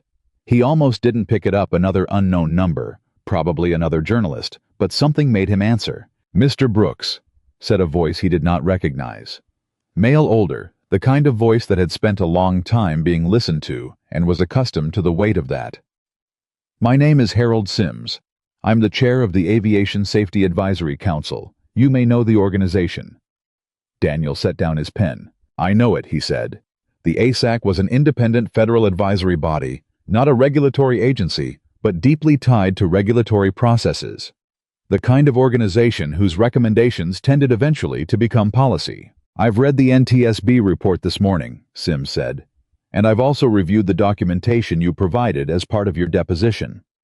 In particular, the 8 months of internal safety flags you raised, and the pattern you identified in the maintenance documentation discrepancies. A pause. Mr. Brooks, I'm going to be direct with you. What you documented over those 8 months is not specific to Apex Horizon. The pattern you identified, component cost-cutting, rationalized through documentation manipulation, has analogs across the private aviation sector. We've been aware of it at a systemic level, but have lacked the granular ground-level documentation to make a compelling case for regulatory reform. Daniel was very still. What are you telling me? He said. I'm telling you, Sims said, that the notebook you kept for 8 months and the methodology you used to track those discrepancies, and your understanding of how those discrepancies were generated and concealed, that is exactly the kind of expertise that the Advisory Council needs if we're going to build a case for industry-wide reform. Another pause. I'd like to invite you to Washington. Not immediately, after you've had time to settle into your new role, but within the next 60 days if you're willing. Daniel looked out the window of his small office. He thought about the 47 records. He thought about the 6 aircraft. He thought about 312. Mr. Sims, he said, I'm willing. The call lasted another 20 minutes, and when it ended, he sat in the quiet of his office and understood that the thing that had begun in a parking lot with a composition notebook and a phone call to the NTSB was not finished. It had not been finished when the aircraft returned safely to the runway. It had not been finished when the 6 planes were grounded. It had not been finished when the report was released that morning. It was going somewhere larger than Westbridge International and larger than Apex Horizon, and the direction it was heading was toward the kind of systemic change that got written into regulations and safety standards and required practices that would still be in place decades from now, protecting people who had no idea they were being protected. He picked up the phone and called Marcus. I need to tell you something, Daniel said when Marcus answered. Good something or complicated something, Marcus said. Both, Daniel said. He told him about Sims, about the Advisory Council, about Washington. Marcus was quiet for a moment after he finished. Then Marcus said, Do you remember when you were 26 and you told me you wanted to be the best pilot who ever flew out of South Carolina? I remember, Daniel said. You were 26 and you thought that was the biggest thing you could be, Marcus said. The best pilot, flying the best routes, logging the most hours. He paused. You got a little bigger than that. Daniel didn't say anything. Renee would have had something to say about that, Marcus said. Yeah, Daniel said softly. She would have said something like, I told you so, and you would have said, what are you talking about? And she would have said, I always knew you were going to end up doing something that mattered. That sounds exactly right, Marcus said. It does, Daniel said. He ended the call. He sat for a long time. The office was quiet. Then his phone buzzed. Not a call. A text from an unfamiliar number that resolved when he looked at it into a name he recognized from the VIP lounge, Arthur Greer. The investor who had watched him walk away from the tarmac, and then told Victoria he believed something was changing. The text said, I read the report. Well done doesn't begin to cover it. When you're ready, I'd like to discuss something. My office when you have time. He stared at the text for a moment. Then he put the phone face down and went back to the protocols. Page 22. He had a lot of work to do. The weeks that followed had a shape that he would not fully understand until much later. Looking back, the shape of a life, reorganizing itself around a new center of gravity. The days were long, and the work was detailed, and sometimes tedious in the particular way that safety work was tedious, granular and repetitive, and requiring an attention to small things that most people found difficult to sustain. But Daniel had been built for exactly that kind of work, and he found as the weeks moved forward that the role fit him in a way that no previous position had quite fit. He restructured the internal safety reporting system so that any pilot or mechanic or ground crew member could raise a concern directly to his office without going through operations management. He instituted a third-party verification requirement for any maintenance documentation involving the specific class of component checks where Whitmore's team had concentrated the falsifications. He created a monthly safety audit process with rotating independent inspectors, and he built into the audit structure a requirement that findings be reported directly to the board, bypassing executive leadership entirely. Victoria signed off on every single one. Some of them she signed off on without comment. Some of them she pushed back on, not to resist them, but because she had questions, and her questions were usually good ones, and the conversations that came out of them were the kind Daniel had early in his life believed were not possible between a CEO and a safety director. They were possible. It turned out that what made them possible was exactly what had not been present on the morning of the demonstration flight: the willingness on the part of the person with more power to be genuinely uncertain in front of someone who knew more about the specific thing being discussed. 6 weeks after his first day as Director of Aviation Safety, Victoria knocked on his office door. He said, "Come in," and she came in and sat in the second chair. The visitor chair, not her chair, and there was something in the choice of where to sit that struck him as significant, though he couldn't quite have said why, and she put a folder on the desk. "I want you to look at this," she said. He opened it. Inside was a draft proposal for a new internal policy, one that in language both precise and genuinely clear established the Director of Aviation Safety as a co-equal decision-maker on any flight authorization, where certified safety parameters could not be fully verified. Not advisory, not consultative, co-equal. It also included a provision written in plain English at the bottom of the second page that read, "No flight operated under the Apex Horizon certification shall depart where the Director of Aviation Safety has raised an unresolved safety concern, regardless of commercial or scheduling pressure, and regardless of instruction from executive leadership, including the Chief Executive Officer." He read it twice. "This would have grounded that flight 6 weeks ago," he said. "That's the point," she said. He looked up. "This takes authority away from you," he said. "In one specific area," she said. "The area where I proved I couldn't be trusted to use it well." She held his gaze. "I'm not doing this to perform contrition. I'm doing this because it's the right structural change, and because I don't want to be the CEO who has to be watched. I want to be the CEO who built the thing that doesn't need watching." Daniel looked at the folder. "I thought about something his father had said. Not the famous line, the one about checking, but something else, something quieter from a different day." They had been sitting on the porch after a thunderstorm when Daniel was maybe 13, watching the sky clear, and his father had said, "The strongest structures are the ones that don't rely on any single person being perfect. They're built so that when one person fails, and someone always fails, the whole thing doesn't come down." He closed the folder. "I'll sign this," he said. "There's one more thing," Victoria said. He waited.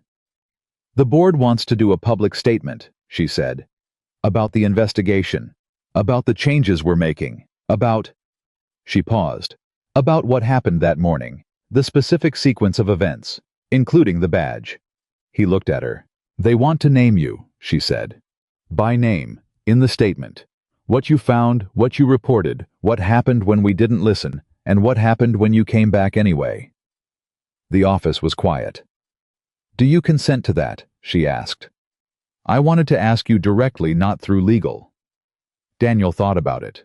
"I thought about what it would mean to have his name attached publicly and permanently to what had happened, not to the firing, not to the humiliation on the tarmac, but to the full sequence of it. The finding, the reporting, the dismissal, the parking lot, the tower, the notebook, the 6 grounded aircraft, the 312. He thought about Maya. I thought about what she would read one day when she was old enough to look it up, what she would find when she searched her father's name. He thought about the 9-year-old version of himself in a garage in South Carolina, absorbing without knowing it the principle that would define the shape of his entire life. "Yes," he said. "You can name me." Victoria nodded. Then unexpectedly she said, "How is your daughter?" He blinked. "She's good," he said. "What's her name?" "Maya," he said. Victoria nodded again, slower this time, like she was doing something with the information, placing it somewhere. "Tell her," she said, "that she has a father who changed something." She stood up. "I mean that. Tell her specifically." She took the folder and left. Daniel sat in his office. The clock on the wall read 4:52. He had 11 minutes before he needed to leave to pick up Maya from school. He opened his desk drawer and took out the composition notebook. He had started a new one, this one with a blue cover instead of black for the new chapter, and he wrote down what Victoria had said. Tell her that she has a father who changed something. He looked at the words for a moment. Then he added in his own handwriting just below it. She already knows. But tell her anyway. He put the notebook in his jacket pocket, turned off his desk lamp, and went to get his daughter. The evening was ordinary in all the ways that mattered. Dinner, homework, the low, comfortable noise of a home that had learned over 6 years of being just the two of them, how to feel full without being loud. Maya told him about a project she was doing in science class, something about systems, about how a small change in one part of a system could move through the whole structure and produce large effects that were impossible to predict from looking at the original small change. He listened to her explain it. "That's called cascading effect," he said. "Yes," she said. "That's the word. Cascading. My teacher said it's why you can't just look at one part, you have to understand the whole system." He looked at his daughter. "Your teacher's right," he said. She finished her homework, and he cleaned up, and she came back through the kitchen at 9 o'clock, and he was at the table with the blue composition notebook, and she looked at it and said, "New one." "New one," he said. "What are you writing in it?" "Right now," he said. "Something someone told me today that I want to remember." She leaned over to look. She read the 2 lines. She read them a second time. Then she straightened up and looked at him with Renee's eyes direct, patient, clear, and she said, "Did you change something, Dad?" He held her gaze. "Yeah," he said. "I think I did." She nodded. Like that was exactly the right answer. Like she had known it before she asked. "Good," she said, and she went to bed. And Daniel sat at the kitchen table in the quiet of the house with the blue notebook open in front of him, and the window dark, and the whole ordinary weight of the life he had built. The mortgage, the school conferences, the tacos on hard days, the drawing on the refrigerator of a pilot who looked like him pressing down on him with a warmth that was he had learned what gratitude felt like when it was real. He was not famous. He had not been celebrated. Not really. Not in the way that cameras and crowds celebrated things. Not in the way that felt like the recognition he had sometimes imagined in younger years. He was a man who had kept a notebook for 8 months. A man who had made a phone call from a parking lot. A man who had gone back in. And somewhere in the mathematics of those 3 things, the notebook, the call, the going back, 37 people had gone home on a Tuesday in October, and 6 aircraft had been grounded before they could hurt anyone, and 312 passengers were living their lives without knowing how close they had come to not living them. He closed the notebook. He turned off the kitchen light. He went to check on Maya. She was already asleep. One arm over the edge of the bed, the way she always slept, the library book on the nightstand, still open to whatever page she'd been on the drawing she'd done in art class, the pilot who looked like him visible on her desk in the dark. He stood in the doorway for a moment. Then he pulled the door gently closed and went to bed. Tomorrow, there was more work to do. There was always more work to do. And he would do it the same way he had always done it. Carefully, thoroughly, without stopping. The letter from Washington arrived on a Wednesday. Not an email. An actual letter on official advisory council stationery delivered to Daniel's office at Westbridge by a courier who asked for a signature. Daniel signed. Set the envelope on his desk. Finished the call he was on with one of the independent inspectors reviewing the 6th aircraft's structural components, then opened it. It was from Harold Sims. Formal language, but Sims wrote the way he spoke, direct, without ornamentation.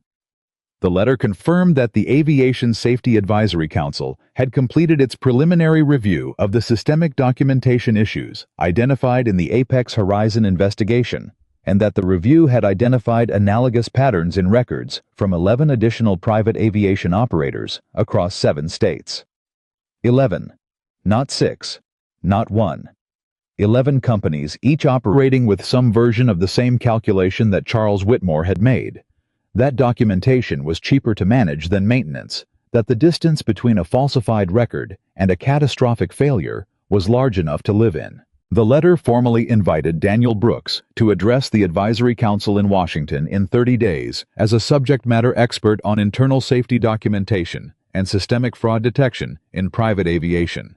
He read it twice. Then he set it down and looked out his window at the interior corridor of the operations building, where a mechanic he recognized a young woman named Sophia, who had joined the ground crew 3 months ago, and who asked more questions than anyone Daniel had ever supervised, was walking past with a clipboard checking something off, and he watched her and thought about what it meant that she was doing that. That the culture of checking had already started to move through the building. Slowly, imperfectly, the way real change always moved, not in dramatic declarations, but in small daily actions, repeated by people who were learning one shift at a time that the check mattered. He picked up his phone and called Sims. Sims answered on the second ring. "I got the letter," Daniel said. "Good," Sims said. "I wasn't sure about the courier. I thought about emailing, but some things need to be on paper." "I agree," Daniel said. "I'll be there." A pause. "Mr. Brooks," Sims said, "I want to be clear about what this appearance will involve. This is not a ceremonial invitation. What we need from you in that room is not a success story. We need the methodology. The specific process by which you identified the pattern over 8 months. The decision points. The moments where you almost stopped and didn't. The things that made the difference between a pilot who noticed something wrong and a pilot who documented it systematically over time." Another pause. "We need to be able to teach it." Daniel felt something shift in the room around him. Not physically, the office was exactly as it had been, but in the way the air changes when you understand that the moment you are in is larger than you initially perceived. "I can do that," he said. "I know you can," Sims said. "See you in 30 days. He ended the call and sat for a moment with his hands on the desk and the letter in front of him and the quiet of the office around him. 30 days. He opened the blue notebook and wrote, November. Washington. Teach the method. Not the story. The method. He underlined it. Then he went back to work. The news of the Washington invitation moved through Apex Horizon faster than he would have expected. He had not announced it, he had told only Marcus, and that evening Maya, but by the following Monday, it was clearly known, and the way people looked at him in the corridors of the operations building had shifted slightly in a way he could not precisely name, but definitely felt. Not deference exactly. Something more like the particular attention that people gave to someone who had proven that their judgment about something important was worth taking seriously. Petra stopped him in the hallway outside his office. "Washington," she said. "Word travels," he said. "This building has approximately 0 secrets," she said. "Are you going to tell them about the pattern, the specific way the falsifications clustered around the high-cost components?" "That's exactly what I'm going to tell them," he said. She nodded. "Then, I want to submit a formal statement to the council, written testimony about what I observed from my position in Whitmore's office. The timeline, the specific documents I flagged internally, and what happened when I flagged them." She held his gaze. "If they're building a case for systemic reform, they need the ground-level view, not just from a pilot, from an administrative staff member who watched the machine from the inside." Daniel looked at her. "That's going to require you to go on record," he said. "Your name attached. Public record." "I know," she said. "You're sure?" She didn't hesitate. "I sat on it for 2 years," she said. "I'm done sitting." "I'll get you the contact information for Sims's office," he said. "Thank you," she said. She walked away, and he watched her go, and thought that the thing about doing the right thing, the true inconvenient costly version of it, was that it was contagious. Not immediately, not in the loud viral way that bad decisions spread, but quietly and steadily, The way a good habit spread through a household, one person modeling it, and the next person watching, and eventually doing it themselves, and not being entirely sure where they had learned it. He went back to his desk. He had protocols to finish. The Washington trip fell on a Thursday and Friday in the second week of November, and he drove to the airport at 5 in the morning. His own car, his own bag, an early flight, and stood in the check-in line like everyone else, and checked in like everyone else, and sat in the boarding area like everyone else. And when the gate agent called his boarding group, he stood and walked down the jetway, and found his seat and buckled in, and felt in the particular way he always felt at the moment of boarding. An aircraft, he was not flying the familiar dual sensation of professional attention and personal peace. He trusted the aircraft, or he didn't board it. He had checked. The flight was fine. Washington in November was cold and purposeful, the kind of city that seemed to move at a different register than most places. Faster in some ways, more deliberate in others. The weight of what happened here pressing down on everything in a way you felt even if you couldn't name it. He checked into his hotel and spent the evening reviewing his notes, and the next morning he walked into the advisory council chambers at 8:55 and sat down at a long table across from 11 people who had between them approximately 240 years of aviation policy experience, and who looked at him with the particular focused attention of people who had read the NTSB report and had specific questions about what was in it and what was behind it. Sims was at the center of the table.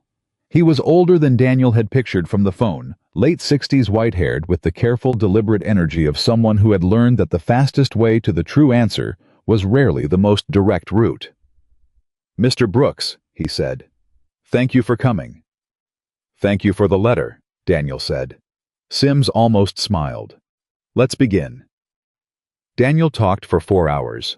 Not about the mornings on the tarmac. Not about the badge or the cameras or Victoria Hale or even about Charles Whitmore. He talked about the 8 months before all of that. The first discrepancy he had noticed, which had seemed too small to act on, but which he had written down anyway because his father had taught him to write things down. The second one, 3 weeks later, which seemed unrelated, but which lived on the same page of the notebook as the first, and which he had looked at alongside the first and noticed almost without intending to that they involved the same category of component check. The third, the fourth, the pattern emerging not dramatically, but the way a face emerged from a magic eye poster, suddenly irrevocably impossible to unsee once you had seen it. He talked about the decision to keep documenting rather than escalating, about the reasons for that decision, that he was not proud of the mortgage, the stability, the career he had rebuilt, and the reasons he was proud of the belief that the internal system, given enough time and enough documentation, would eventually surface the problem on its own. He talked about being wrong about that. He talked about the parking lot. He talked about the composition notebook and why he had started it and what he had written in it and what system he had used to organize the information so that it was coherent and cross-referenced and useful to investigators rather than just a record of grievances. He talked about what it felt like to be right about something and have no one with authority believe you, and about the specific psychological pressure of that, the way it pushed you toward either abandoning the concern or catastrophizing it, and the daily discipline required to stay in the narrow middle ground of documenting accurately without collapsing or inflating what you were seeing. At the 2-hour mark, one of the council members, a woman named Dr. Patricia Osei, who had spent 15 years as a structural engineer before moving into aviation safety policy, leaned forward and said, "Mr. Brooks, you've described a documentation methodology that is remarkably systematic for something developed by an individual without institutional support. Where did you learn to do this?" Daniel thought about it. "My father," he said. She waited. "How was a mechanic?" Daniel said. "Not aviation, automotive. He kept records of every car he touched, not because anyone required it, but because he said the record was what stood between you and your own faulty memory. He said human beings were built to rationalize, and the only defense against your own rationalization was a written record made before you knew what the record would eventually mean." He paused. "He died when I was 23, but I kept the habit." Dr. Osei wrote something down. "That methodology," she said, "is what we need to standardize, not just for pilots, for every level of personnel with maintenance oversight responsibility." "Yes," Daniel said. That's exactly right. The session ended at 1 o'clock. Sims walked him out to the lobby, and they stood for a moment in the particular kind of post-meeting quiet that happened when a great deal had been said, and everyone in the room was still processing it. That was exceptional, Sims said. Not effusively. He was not an effusive man. He said it the way he said everything precisely with exactly the weight he intended. Thank you, Daniel said. I want to talk to you about something, Sims said. Not officially, not on the record. Just between the two of us for now. Daniel waited. There is a proposal being developed at the federal level, Sims said, for a mandatory internal safety documentation standard for private aviation operators. Not a suggestion, not a best practice. A requirement with teeth operators who cannot demonstrate compliance lose their certification. The proposal has been in development for 3 years and has stalled twice because we could not make a sufficiently specific case for what the standard should look like in practice. He looked at Daniel. What you described in that room today is the most coherent ground-level practice-based answer to that question that I have heard in 3 years of looking for it. Daniel held his gaze. You want me to help design the standard, Daniel said. I want you to write the first draft, Sims said. Your name on it, with our team supporting the regulatory language. But the core methodology, the what to document, the how to organize it, the specific warning patterns to look for, that comes from you and from your 8 months. The lobby was quiet around them. Daniel thought about the garage in South Carolina. He thought about a worn composition notebook with a black cover. He thought about 47 falsified records and 6 grounded aircraft and 312 people. He thought about Maya's drawing on the refrigerator. Yes, he said. I'll write it. He flew home that evening. Maya was still up when he got in. It was past her bedtime, but she had apparently negotiated an extension with the implicit understanding that she would not abuse it, and she was sitting on the couch with the library book, and she looked up when he came through the door with the specific look she reserved for situations where she had been waiting and was not going to admit she had been waiting. How was it? She said. He set down his bag. They want me to write something, he said. A federal standard for how aviation safety documentation should work. She put the book down. Like a rule, she said. Like a rule, he said. A rule that everyone has to follow. Everyone in private aviation, yes. She was quiet for a moment. Based on your notebook, she said. He blinked. Yeah, he said. Based on the notebook. She thought about that. So your notebook becomes the rule, she said. He looked at his 10-year-old daughter. That's exactly right, he said. She nodded once. Good, she said, and picked up her book. He stood there for a moment, looking at her. This person he had raised alone for 6 years. This person who had her mother's eyes and his stubbornness and her own entirely original way of moving through the world. And he felt something that he did not have a precise word for. Not pride exactly, though pride was in it, and not grief exactly, though grief was in it too. The permanent low-frequency grief of a man who had made something good with someone he loved and then had to finish making it alone, but something that encompassed all of that and was larger than any of its parts. I went to bed. He slept better than he had in years. The draft took 3 months. He wrote it in the mornings before the rest of the building arrived in his office, with the door closed and the blue notebook open beside the laptop, and coffee that was always slightly too hot when he first poured it, and exactly right by the time he was 2 pages in. He wrote the way he kept records methodically, with constant reference back to the specific documented instances that had generated each principle, making sure every recommendation was traceable to a real thing that had happened in the real world, rather than to a theoretical model of how the real world should work. Sims's team gave him comments. He incorporated the ones that strengthened the document and pushed back in writing on the ones that didn't, a process that generated 3 conference calls and 1 in-person meeting in Washington, and a mutual respect that Daniel had not entirely expected, but found when it arrived completely natural.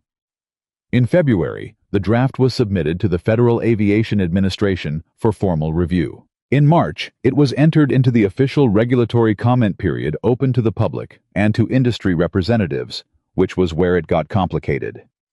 Some industry operators pushed back hard. Not on the principle. Most of them were careful enough not to argue publicly against aviation safety documentation, but on the specifics. The cost of compliance. The burden on smaller operators. The timeline.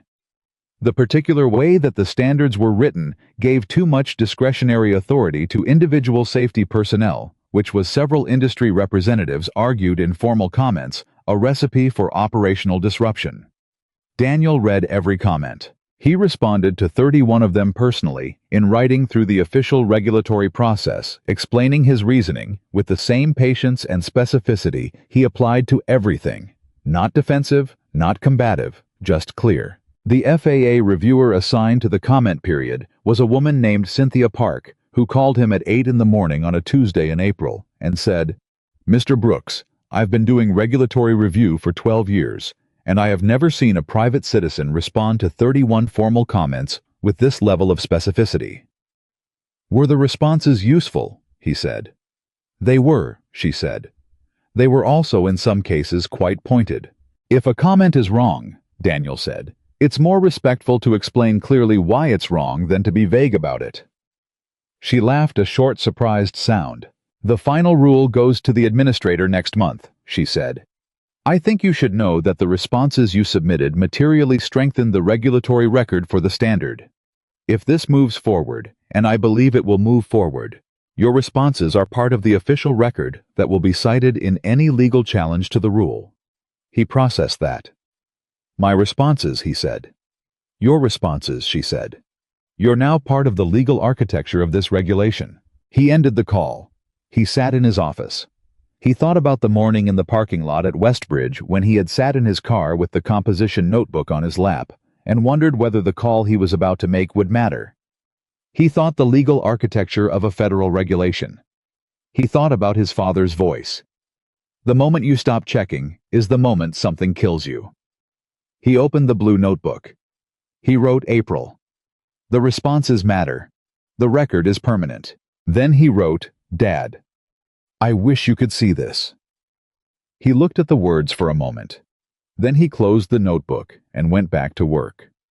The final rule was approved by the FAA administrator on a Thursday in late June. It was called the Internal Aviation Safety Documentation Standard, and it would become effective for all private aviation operators within 18 months, with phased compliance requirements and a support framework for smaller operators, funded through a newly created FAA Technical Assistance Program.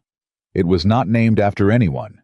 Federal regulations rarely were. But in the official regulatory record, in the section where the origins of the proposed rule were documented, there was a footnote that cited the NTSB investigation of the Apex Horizon incident, the advisory testimony of Daniel Brooks as subject matter expert, and the 8 months of internal documentation that had formed the empirical basis for the standard's core methodology.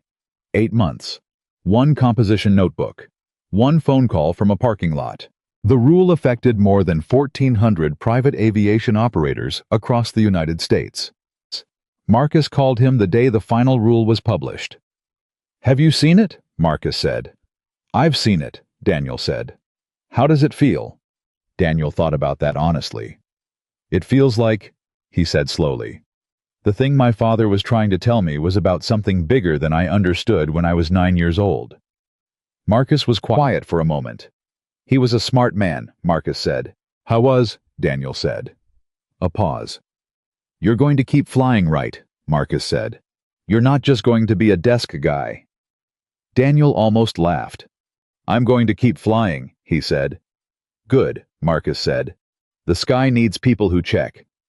He ended the call and went home that evening, and Maya was at the kitchen table doing homework, and she looked up and read his face the way she always did and said, "The rule. The rule," he said. She put down her pencil. "Is it done?" she said. "It's done," he said. She looked at him for a moment. Then she said, "Do a lot of people know your name?" He thought about it. "Not a lot," he said. "The people who need to." She nodded, like that was exactly right, like she had already known that was the right answer before she asked. "Mom would have said something," she said. He sat down at the table across from her. "Yeah," he said. "What do you think she would have said?" Maya thought about it seriously, the way she thought about everything. "Something like I always knew this was going to happen," she said. "And you would have said, that's not how it works." And she would have said, it is exactly how it works. He looked at his daughter. "That is word for word what she would have said," he said. Maya smiled. Not the unguarded, bright smile she had given him in the school parking lot. Something more complex than that.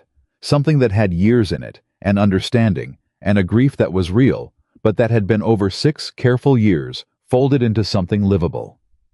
She picked up her pencil. "Okay," she said. "I have to finish this." He got up and started making dinner. The ordinary sounds of the kitchen filled the house. What came next was not dramatic, and that was the point. The dramatic part. The badge on the tarmac, the parking lot, the tower, the notebook, the Washington hearings, the regulatory record. That was the compressed visible version of something that had actually been built very slowly over years out of small decisions made in private when no one was watching. The checking before anyone knew there was something to check. The documentation before anyone knew the documentation would matter. The phone call before anyone knew the call would cascade into 11 companies and 6 grounded aircraft and a federal regulation affecting 1,400 operators. What came next was that Daniel Brooks continued to go to work every day and do the work. He continued to fly because he had told Marcus he would, and because the sky was where he had always thought most clearly, and because the work of being Director of Aviation Safety was strengthened, not weakened by a safety director who still understood from the inside what it meant to be responsible for the people in the back of the aircraft. He continued to develop the internal safety culture at Apex Horizon, one protocol and one conversation and one newly hired pilot or mechanic at a time, building the kind of institutional instinct that did not depend on any single person being exceptional, the kind his father had described. The structure that held when one person failed because the structure itself was strong enough. Victoria Hale continued to run the company. She was not the same person who had stood on the tarmac with his badge held up in her 2 fingers. She was not transformed. Transformation was a word for stories, and this was not a story. It was a life, but she was different in the ways that mattered. She asked more questions. She listened longer before deciding. She had developed over the months since the investigation the particular skill of being uncertain in public, which was one of the rarest and most valuable things a leader could learn, and which she had learned the hardest possible way. They did not become close friends. That was not the point. The point was that the working relationship between the CEO of Apex Horizon and the Director of Aviation Safety was one in which both of them were fully, genuinely present. No performance, no management of optics, no hierarchy that got in the way of the work itself. Frank Delgado kept his position with a formal notation in his personnel record, and a clear understanding of what the notation meant and what would happen if something similar arose again.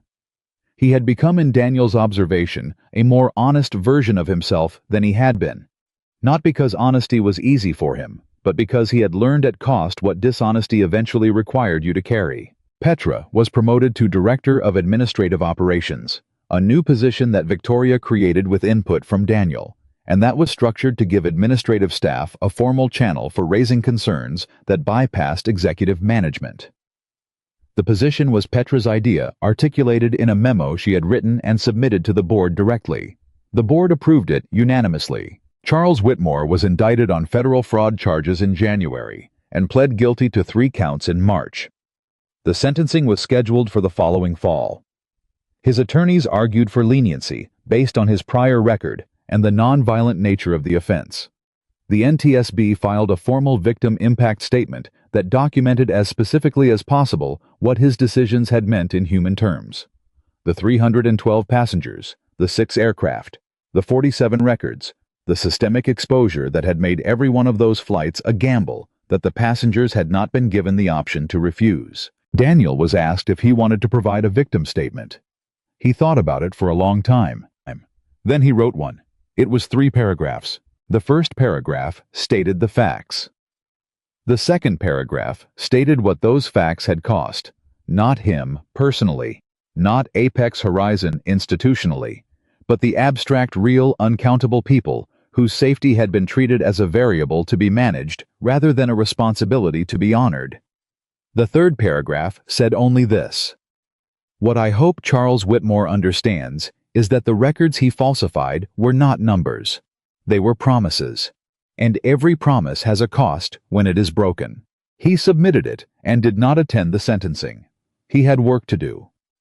On a Friday evening in September, a year and 2 months after the morning at Westbridge International, Daniel drove to pick up Maya from her school's fall showcase, an event where the students displayed projects from the first weeks of the year, and where Daniel had noted in his calendar 3 weeks ago that he was going to arrive early and stay late and ask questions about every project she pointed him to. She met him at the door, grabbed his hand, and pulled him toward the science section.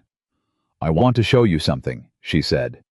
Her project was displayed on a trifold board, the way school projects always were, with photos and charts, and a handwritten title across the top that Daniel looked at and felt stop him completely. The title read, "How One Check Changed a System."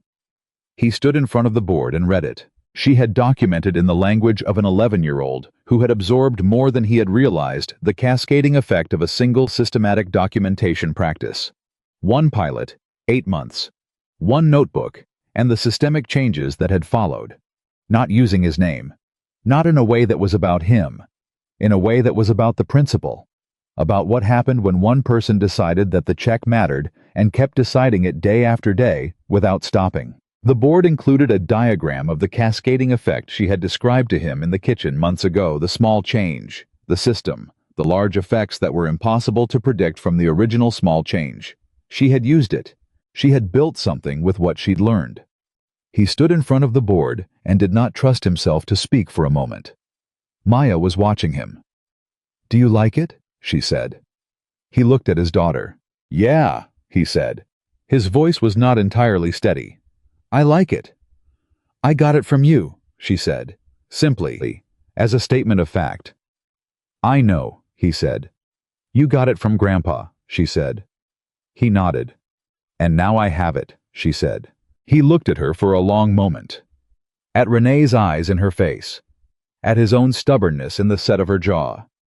At the entirely original, irreducible person that the two of them had made and that he had been carrying forward, and that was now clearly and without question carrying itself. "Yeah," he said. "Now you have it." She squeezed his hand. "Come see the other projects," she said. He followed her. The gym was loud and warm with families and projects, and the particular energy of children who had made things they were proud of, and adults who were trying to match that pride with their attention. Daniel moved through the room with his daughter's hand in his, and stopped at every project she pointed to, and asked every question she wanted him to ask, and listened to the answers. He was fully present. He had always been fully present when it mattered. That was the thing, the actual unglamorous daily thing that all of it had been built on. Not heroism. Not a single dramatic moment. The willingness to be present, to check, to write it down, to not stop. The tower would call Viper 1 again someday. Not literally, not the same tower, not the same aircraft, not the same morning. But in the form of another moment, where what had been quietly built in the years of ordinary work would suddenly be the only thing standing between a catastrophe and the people who needed to go home. When that moment came, Daniel Brooks would be ready. He was always ready. Because he never stopped checking. And that in the end, in the deepest and most enduring sense of the word, was what it meant to be the person everyone needed. Not the loudest voice in the room. Not the one who never doubted. Not the one the cameras followed. The one who showed up before anyone was watching, opened the notebook, picked up the pen, and began.